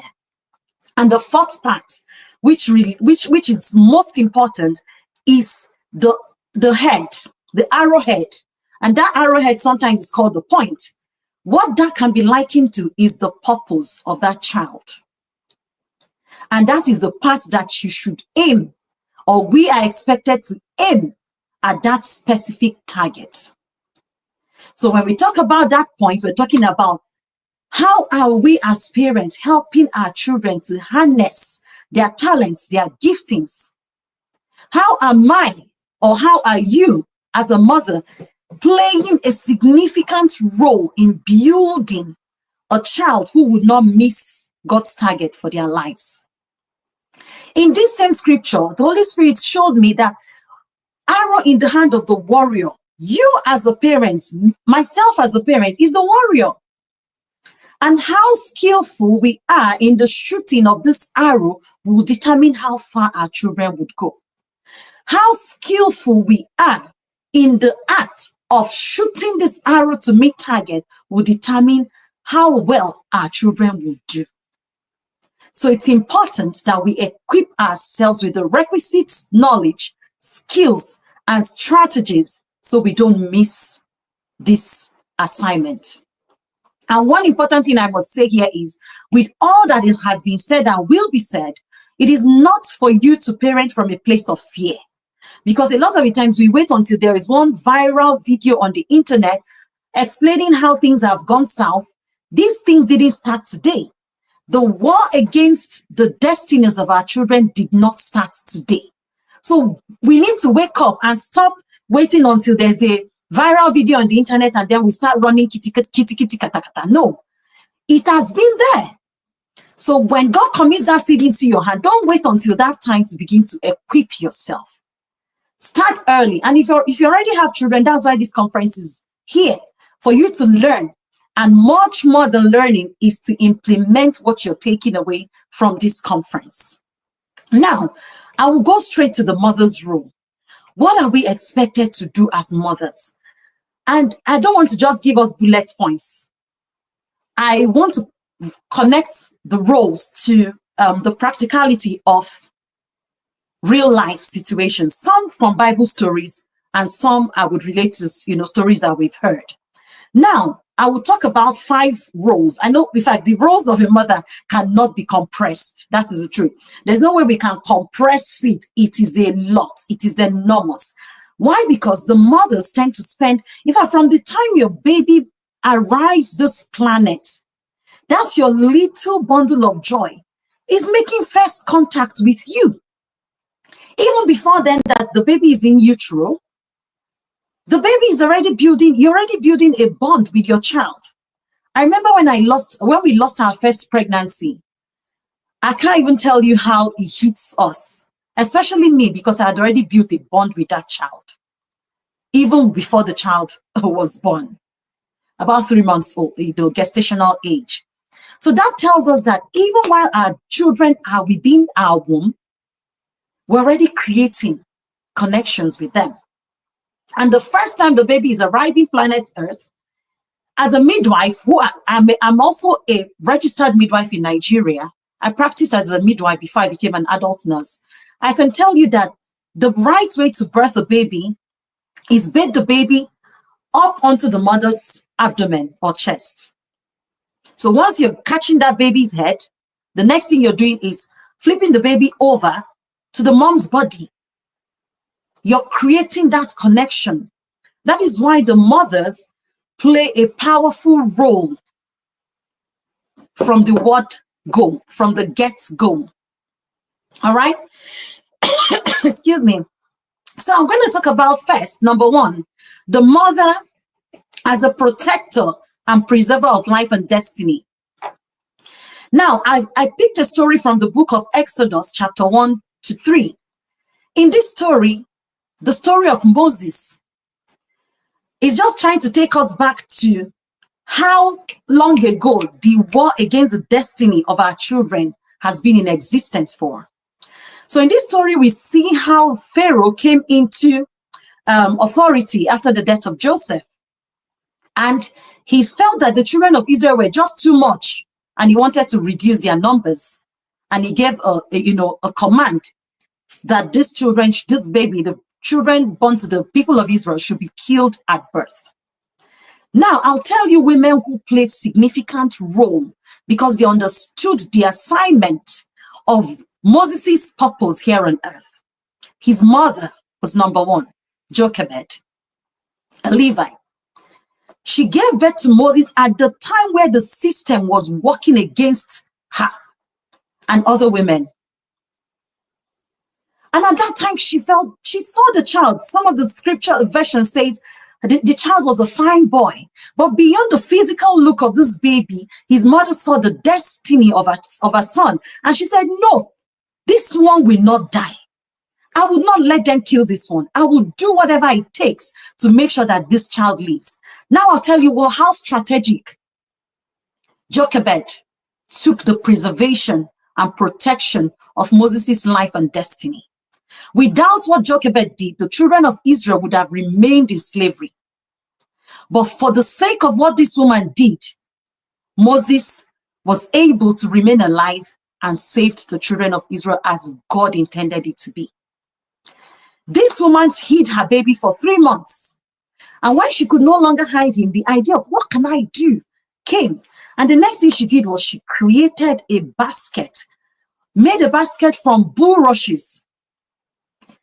And she was so wise to think, if I put just this basket of bulrushes, it might sink on the Nile, where the king has commanded, or Pharaoh had commanded, that the babies be thrown. What did she do? She was strategic to dub this basket with what we call bitumen or tar. So that was what she did to make it waterproof so that it can float on the Nile and not sink. I'm trying to dig out the lessons in this story so that as a woman, you would know that yes, your husband or the father of your child has a role to play, but as women, we are special in the way that God has given us insights and foresights and discernments. And it's important that we put this foresight to use, to maximum use when it comes to preserving the life and destinies of our children. How are we vice-proving our children in today's world? Do we leave them to the school? Do we leave our children to nannies? Do we leave our children in front of the television for digital devices to be minding our children for us? Some of us are too busy. I'm a mom. I'm a full-time nurse. I am busy, so I understand. But until we prioritize what is most essential to us per time, we will be missing out on the most important things that we need to be focusing on per time. In this stage, we as parents, we have limited time to raise our children in our homes. Maximum 18 months. Some of us, your children are out there in university. In fact, some, their children are already in boarding schools. And they spend limited time with these children. We need to begin to maximize and prioritize and create quality time to invest in the lives and destinies of our children. Now, I've talked about how Moses' mom, Jochebed, did. Her husband was not there. There was no account that her husband was there to tell her what to do or to even craft this basket for her. She did it. She was skillful. She was strategic. Next thing was Pharaoh's daughter called Bithiah. Bithiah was from this palace where these negative policies against the children of Israel was being made. But even though she was part of the system that was trying to take away or truncate the destiny of Moses, God still used her. There are people we need to partner with on our journey of motherhood. There are people we need to partner with in raising our children. This story of Moses is so interesting. When Bithiah came to have a bath at the Nile with her maids, she saw this basket. She was compassionate. Even though her father, who was Pharaoh, didn't care, wanted this child's life taken away, she was compassionate. And that was how she took Moses from this water, as we read in the scripture.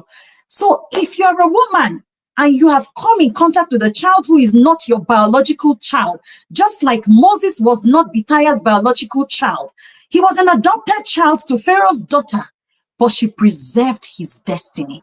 She raised him in the best way that she knew how. What did she do? That takes me to the third person, who is Miriam, another woman who was in this whole mix. She was Moses' elder sister. She participated. She had the audacity to say, you know what? I'm going to position myself strategically. I'm going to find a vantage position where I can watch and see what would happen to my baby brother. This whole thing were different women in different capacities, playing different roles to preserve the purpose and the destiny of one child. Do you see how much God has committed to us and how he has equipped and empowered us to be able to deliver on this assignment? It's just that many of us are not tapping into the resources that we're already given. Now, from the time Miriam got into the picture, you know the rest of the story. Jochebed eventually had the opportunity to raise her son, and she handed him back when the time came.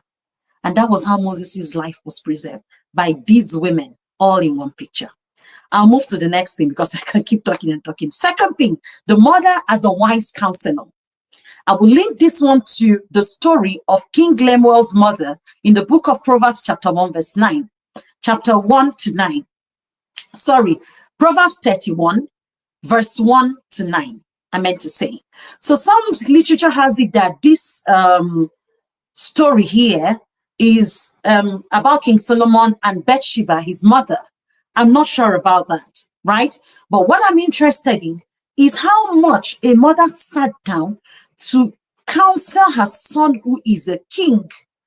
If you read that scripture, there were so many things she touched in that counseling.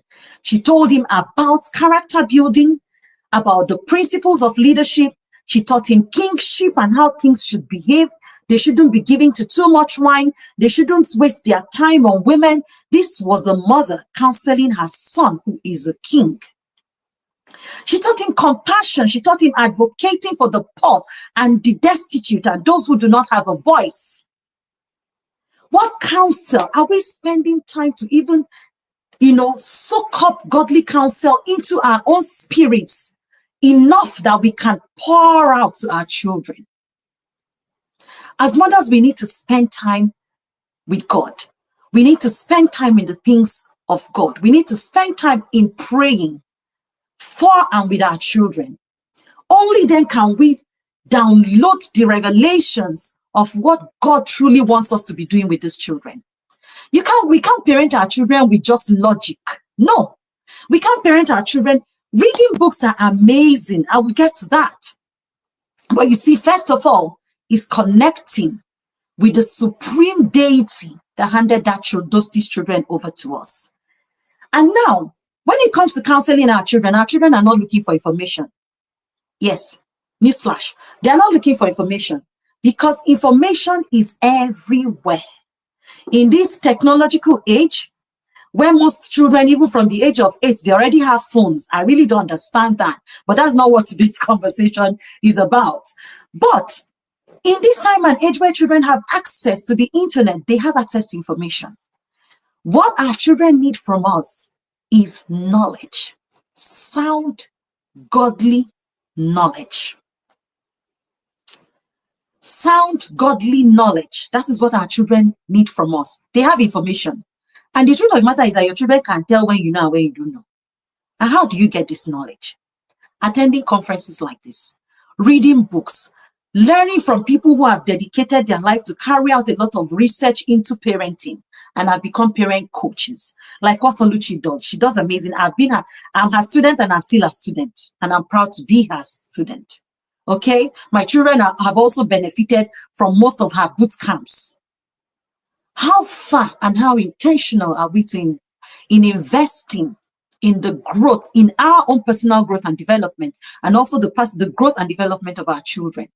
Some of us focus on just academics. I want my child to be first in math, first in class. The world has moved. We've left you in that WhatsApp group. The world has moved. The world has moved. So we need to equip ourselves. Like I said, we cannot give what we don't have. So as you're growing yourself, you need to grow yourself to the capacity where you can pour into your children. Your children need to see you model what you're asking them to become. Only then can they begin to truly honor you. When I talk about honor, that's now beyond obedience. Is a higher dimension. Okay? So I will go to the third thing, the mother as a teacher, model, and influencer. In this time and age of social media, who is influencing your child? Right? So if I ask so many of us who our children's models are, or do we know who our children see as their models? These are honest conversations we should be having with them. But first of all, as parents, as a mother, we should be the first models that our children see. If we're trying to teach our children discipline, time management, it is not, when we talk discipline, some people think it's until you use a cane. Discipline is the decisions and the choices we make every day. It is the habits that we build every day. It is not an emergency. So it's something that starts way into your everyday life, seeping in gradually, and that is how it is built over time. How disciplined? We tell our children not to be on the screen, but some of us can't stay off social media. We jump from Twitter to TikTok to Facebook to Instagram. We just before we know, 2 hours gone, and our children are watching. Who is your model? I have seen mothers who sit and watch this BP Niger in their living rooms. What are you showing your children? Exactly. How would your child find purpose, seeing you do those things? It will be difficult to raise a purpose-driven child in such an environment. We must be mindful and sensitive of the environment that we are building and creating. Another thing I would need to say is, what are your personal values and what are the values of your family? It's important, before I forget, to state that as a family, if you're a mother, I believe you're part of a family. Does your family have a vision? Does your family have a... Are you going? Does your family know the purpose for which God has instituted it? These are honest conversations that we should be having. Number 4, I'll talk about the mother as a spiritual leader, covering, and guardian. As a mother, you're called to cover your children in prayer. Prophesy over them. When they are sleeping, when they are going out, lay hands over your children and declare over them. Teach them God's word. Let them learn it from you first before they learn it from anybody else. There's something I learned called the power of first mention. When Toby was talking about sex education, she talked about it. There's nothing like you being the first person that is teaching your child something else, that is teaching your child about a particular subject. When anybody else tells them anything from outside, they already have a solid foundation to weigh whatever they're getting from outside, too. And they'll say, no, my mother has already told me that. Okay, so I remember the story of the late Dr. Miles Monroe of blessed memory. I'm going to share it here. How he shared the story about what his mother did. Being a black-skinned American, he said he went to school and the teacher had called him a monkey and said to him, "You are so dull that I don't think you can learn anything." And he went home. Who did he go to? His mother. And when he told his mother didn't tie up and say, "Oh yeah, who is that teacher? Let me go and fight the teacher." The mother said, "Son, come here, sit." She took him to the scriptures, Ephesians chapter 3, verse 20. Now to him who is able to do immeasurably more above all that we can imagine, ask, or think, according to his power that is at work within us. That was the scripture his mother gave him. And she taught him how to declare and prophesy and immerse his spirit into that scripture. We all know, most of us know Dr. Miles Monroe of blessed memory. God bless his soul. But today, his legacies are still speaking. He turned out to become one of the greatest voices and teachers on purpose and leadership that the world has ever known. Years down the line, he would come to London to speak at a conference. And while he was autographing his book, his teacher walked up to him, now old and frail, and he couldn't even remember the man. And when the man walked up to him and said, "Don't you remember me?" He said, "No, who are you?" And the man said his name. It dawned on him. He said, "I'm sorry for demeaning you." This is what the power of a mother who knows what she has been handed can do. Without much ado, I will take us to the last one. I think I'm running out of time. The number 5 is the mother as a legacy builder. As a mother, you have been called to build legacies. The greatest gift you can give your child is the blueprint of their own success. That is said by Wendy Oluge, a parents coach. To wrap this up, I will share with us briefly the story of Ben Carson. I encourage us to go and read that story. Ben Carson's story would not be complete without talking about his mother. Why? Because at 13, his mother got married. She got divorced along the line because she turned out her husband was married to. But what his mother did is a story that my time is up. But I want to encourage us, if you haven't read the book, The Gifted Hands, or watched the movie, The Gifted Hands, I want to encourage us to go and see that book and see the role that Ben Carson's mother played in the life of himself and his brother, Curtis. So with this, I've come to the end of my topic, reminding us that on this journey, please do not walk alone. Take advantage of God as your partner. Partner with other women, equip yourselves, join other communities of parents who are like-minded, who are intentional about raising purpose-driven children. And I pray that God will help us all on this journey and we will not fail him on this assignment. Thank you very much for listening.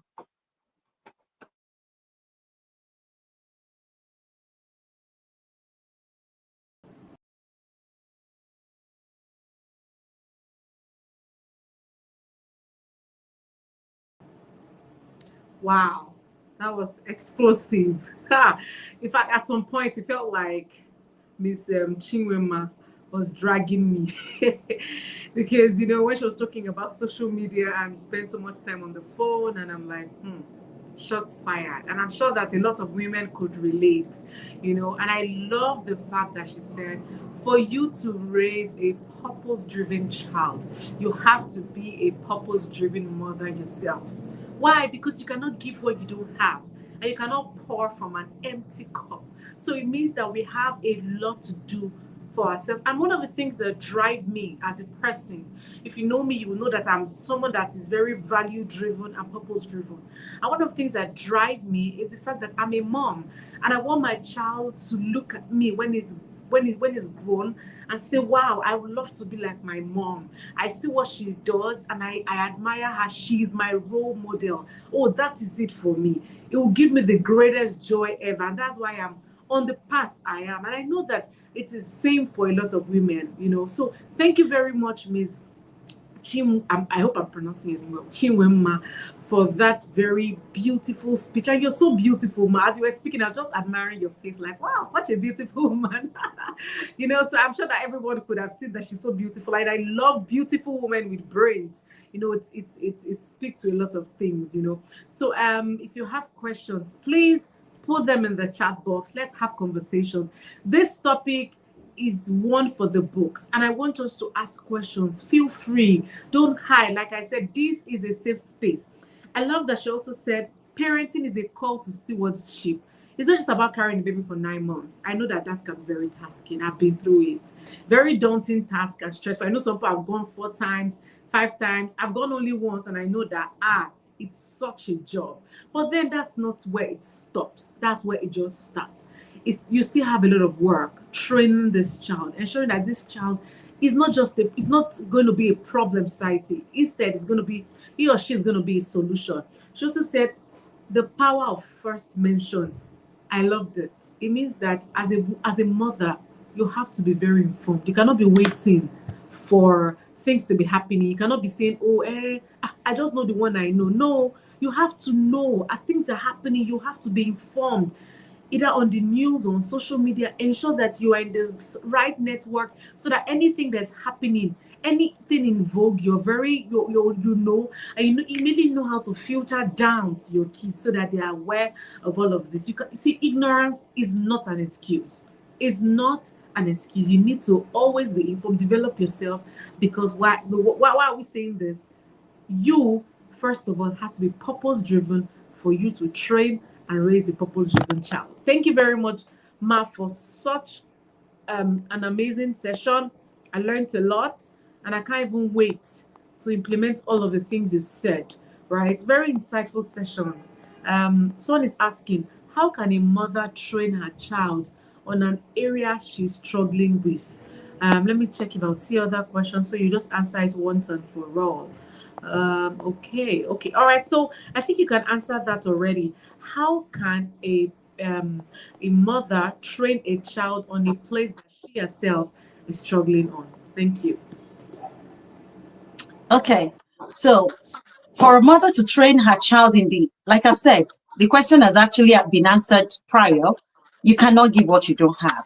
So you need to, the fact that you've identified that area shows that you need to begin to develop yourself and grow yourself in that area. So look out for books that you can, you know, when you're on social media, I don't know about other people who, you say YouTube is a university on its own. It's your data that you are using to do. So that data that you use in checking, twerking things and all those things that don't add up, use it to go to YouTube. There are very useful, I have mentors in different parts of the world on YouTube that I learn from. So choose the people you follow, you know, intentionally. You can learn so much from social media. I mean, Oluchi Madu, I met her on social media. It took over a year before I even met her face to face. So the same is with other of my coaches. Some of them took years, but I met them on social media. Who are you following? What are you learning? So that area, you can go online and search for articles, for information, for books that can help you develop in that area. And most importantly, look for somebody. Sometimes you might not be able to do it by yourself. So you need a coach, you need a mentor. So you can reach out, you know, after this in the chat room, and then we'll know what area it is. And if we can recommend somebody, than we do. So that way you need to grow yourself in that area so you can be able to help your child as well. Thank you very much. I hope this helps. Yes, it does. Thank you so much, ma'am, for sharing your wisdom yet again. So I think this is true. YouTube is a university on its own. A lot of free information, a lot of free content for you to digest. So instead of you just listening to just music and watching things that are not so, important, you can actually take time to actually learn. I can say categorically that most of the things I've learned, I learned them on social media. I learned them on YouTube, on some free books I got from the internet. So like I said, ignorance is not an excuse. You cannot say, oh, I didn't know. Information is everywhere. You cannot be saying I don't know, even when your child already knows. So as a mom, you need to be proactive. I think that's the word, not just reactive. Something has happened. Hey, my child, you should have foreseen that thing happening. And it not just happen with just information, with partnering with God. And I think that this is one of the things that Mrs. Chi said. She said, partner with God, because you cannot do this on your own. There are some things that God will show you that will happen. And that if you're not close with God, you may never know. So as a mom, you cannot say, oh, I don't know, I don't know where are they praying? You need to ensure that your prayer life is on point. You're reading the Bible, you're ensuring that your relationship with God is intact. Why? Because you need to partner with God on this journey. Parenting is not easy at all. I know I'm on the path. I know how I always try to call people to, give me some one or two advice. And that is another part I want to talk about, community. You need to have a community of trusted people. If you know Mrs. Oluchi, get in touch with her. If you need, to be part of any of our coaching sessions, get it. If you need to enroll your child in a boot camp, please do. We need to start raising sane children. A lot of things are happening. People are identifying as different things, and you're wondering how, where. It all boils down to the home. Charity begins at home. And I believe that by the time we start doing our jobs as parents, and not just as women, because I know we have some men here, as men as well, by the time we come together, to work together and then partner with God, we'll see a lot of changes. Because trust me, for me, I know that having a child in this world, I have to give my own quota. It has to be responsible. It has to start, bringing up solutions to make the world better. It should not be part of the problem to be solved. So thank you very much, everyone, for joining. I just want to check the comment section to see what we're talking about. Okay, someone is asking, what is the role of the woman in getting the man involved in psychological life of the child? This is coming from Vivian Amarachi. She's asking, what is the role of the woman in getting the man involved in the psychological life of the child?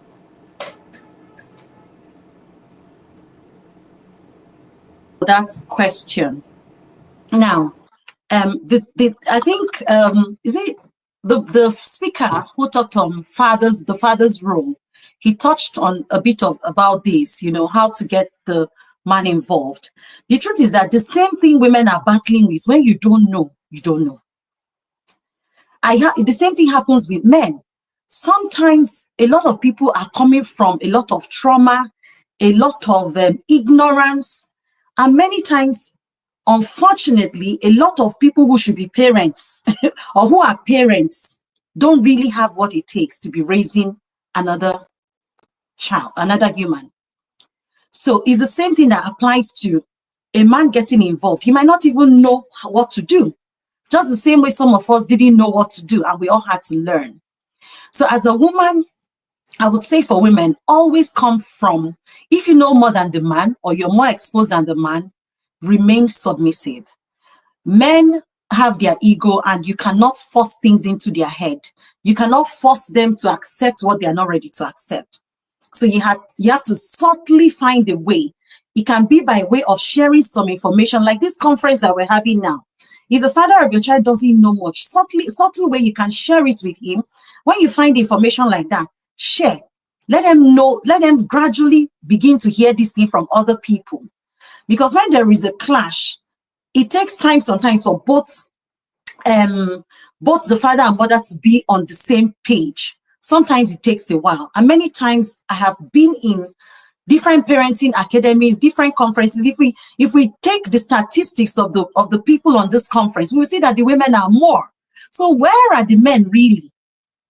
So women, we have to find a subtle way. If you know that way, sometimes it's not easy. I must tell you, I've been there, done that.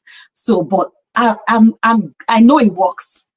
As you get the information first, find a nice way to share it with him. Sometimes when there are parenting conferences like this, if it's not a disturbance, you can put it on your smart TV and he can have access to hear it. Sometimes it could be books. You can buy books and you can share. You can be starting up a conversation and, bring a story you heard from somewhere, link it and say, we need to be doing this. Women, we know how we strategically do these things. So put on your thinking cap. Stand from a place of empathy, not from a place of judgment. You don't want to judge the man that you are not doing this, you are the father, you are the leader, you're not doing that. Easy. Go easy. Drop things, drop information around, things that you know, share links with him, share information with him gradually. Have conversations when he's in his happy mood and find a way to talk about these things. And I must say the place to start as a family, on the day your husband is in a good mood, talk about building, you're creating your family vision, mission, and values. Every family needs to have a sense of direction where they are going. So I think start from there and gradually other things begin to fall in place. And you can also find men who can be models or mentors to him and encourage him to, build a relationship with these men. I hope that helps you. Thank you.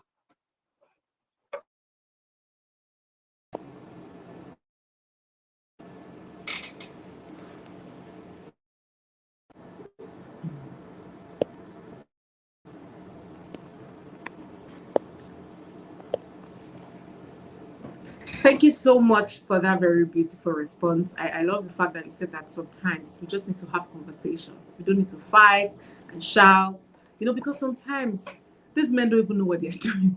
Some of them don't even know that they should even be part of what you're doing. So you need to educate them. Let them know that, see, you're supposed to be part of this in a loving tone when they're in a good mood. I love that. Very clear explanation, great wisdom. So I would love to say a very big thank you to everyone who have joined us today. Thank you all for being so amazing, for being so interactive. The comment section was always on fire. Great questions, great contributions, great comments. Right now, I'm going to be calling up Mrs. Oluchi Madu, the founder of this amazing project and the convener. She's the reason why we are here, because this woman, there's a lot to say about her, but we'll talk about it tomorrow. Now, please give her a virtual round of applause as we bring up the founder and the convener of this amazing program, Mrs. Oluchi Madu.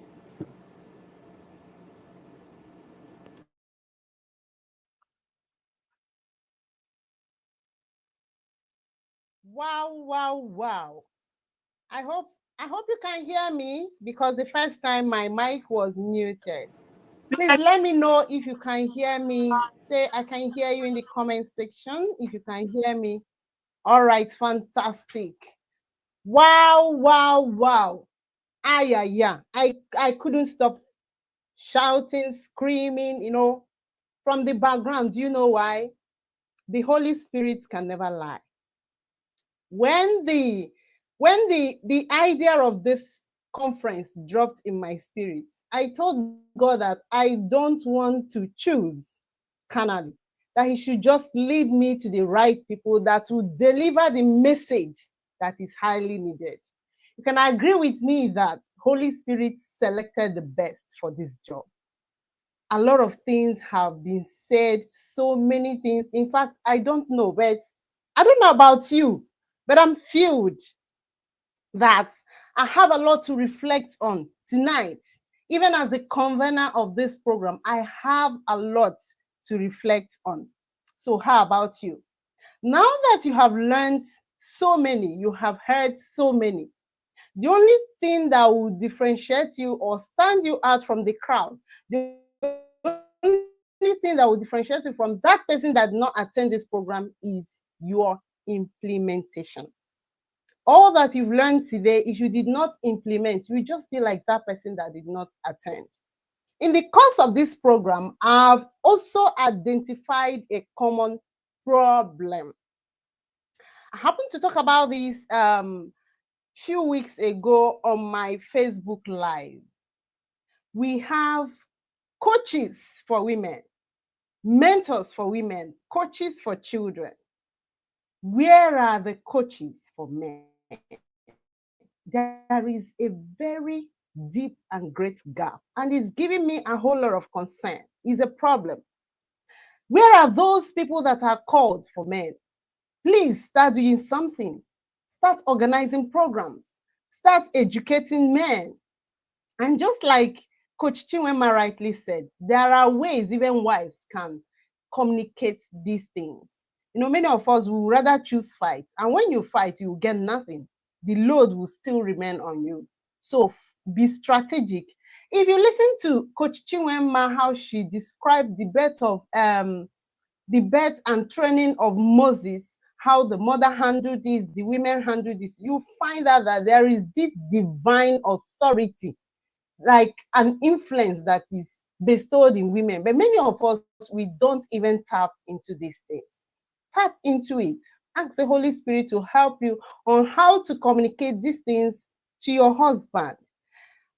So it's been an amazing evening, and I want to believe that we all learned a lot. Please, can we engage in the comment section? Let me see your fire emoji. Let me see what you've learned, the part that touched you so much, what you're going to implement as you're going out, what you've taken out. Yes, please, can I see your response in the comment section, the part that touched you most, what you are taking out from this conference, as in you will say, from this minute, I'll start implementing them, no going back. Can I see them? Can I see them? Because it all boils down on implementation. If you don't implement, it will just be like that person who did not attend the conference. Can I see what you're going to start doing differently today? Something that can stand you out from the crowd. Can I see in the comment section? Someone said, as in our men need enlightenment. Okay, can I see what you will do differently today? The person that said our men need enlightenment, I think what you should start doing today is to find a way to communicate what you think that they need to know. Somebody said we are co-creators with God. We need to partner with God. Excellent. It takes you being a purposeful adult to raise a purposeful child. Brilliant. Being a purpose-driven parent. Myself, yes, somebody said you will start being a purpose-driven parent. Fantastic. My home is first learning platform for children to learn. Awesome. Beautiful. Fantastic learnings. I love this because the most important thing is taking out something and start implementing. Somebody says, start educating men. Beautiful. Find a strategic means to do this. Someone said, I will take over system instead of preaching to one soul. This is very, very important. When you hijack a system, a lot of souls are saved at the same time. I will be intentional. Fantastic. I learned new ways to involve men. Beautiful. Fantastic. I love this audience. Thank you so much for all you have learned. I am so satisfied. I'm joyful and so fulfilled that somebody has learned something new and is going to start implementing it today. Somebody said, I watch what I model to my children. Also, I've learned to be aware, to be able to use the power of first mention. Beautiful. That's it. Thank you so much. I'm happy that we have learned a lot. Now, someone asked a question, I think immediately after my section, can you recommend a tribe where our children can join? What do you mean by tribe? What kind of tribe? When I say a tribe, I don't mean Igbo tribe, Yoruba tribe. No, that's not what I mean. I mean a tribe where your child's value, where there is a community that aligns with your child's value. Talking about tribe, we have a tribe, a community called the Purpose-Driven Champs Academy. The Purpose-Driven Champs Academy. Just imagine a day we had a session like this and there was so much to learn. Just imagine this team training, mentoring and coaching your child for one complete year, for one full year. If this sounds like something you would want to get involved with your child, then an opportunity is here. We have an academy called the Purpose Driven Champs Academy, and it's going to start January 2025. However, registration is ongoing even as we are here. You can sign up your child or your children for one full year to be trained, coached, and mentored by purpose-driven team. Purpose-driven team, those you can entrust your child or your children into their care, and you will go home and sleep with your two eyes closed, knowing that they are in safe hands. So, an example of a tribe you can enroll your child is the Purpose Driven Champs Academy, founded by me. Registration for this academy is ongoing and is at a very affordable price. You can never imagine it. A very affordable price. We are doing this because we want to accommodate as many children as possible. This is something we've been doing on one-to-one session, but we find out that it's not everybody that can afford one-to-one session coaching. So we decided to do this so as to accommodate as many children as possible. When we talk about children, we mean the preteens, the teenagers, the undergraduates, the young adults. Those are the people we are training, coaching, and mentoring in this academy. So if you want to be part of this academy, if you want to enroll your child or your children and you're here, you have a 10% discount if you take action between now and Monday by 11:59 p.m. West African time. If you can take action to enroll your child, enroll your children between now and Monday before midnight, you will get a 10% discount.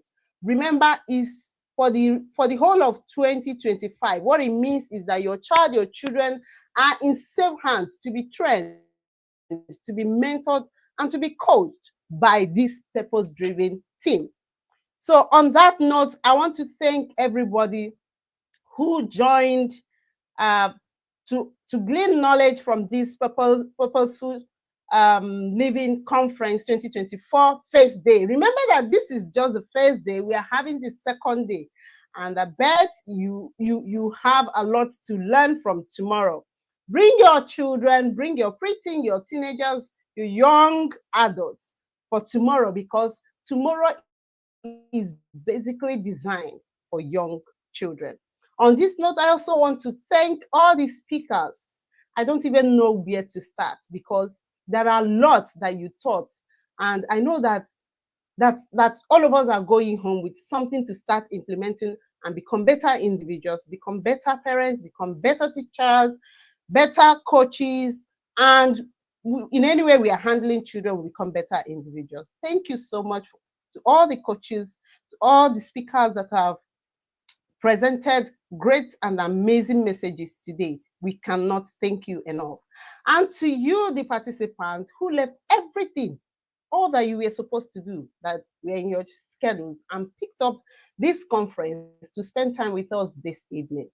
Thank you so much. We appreciate the honor, and we look forward to seeing you tomorrow.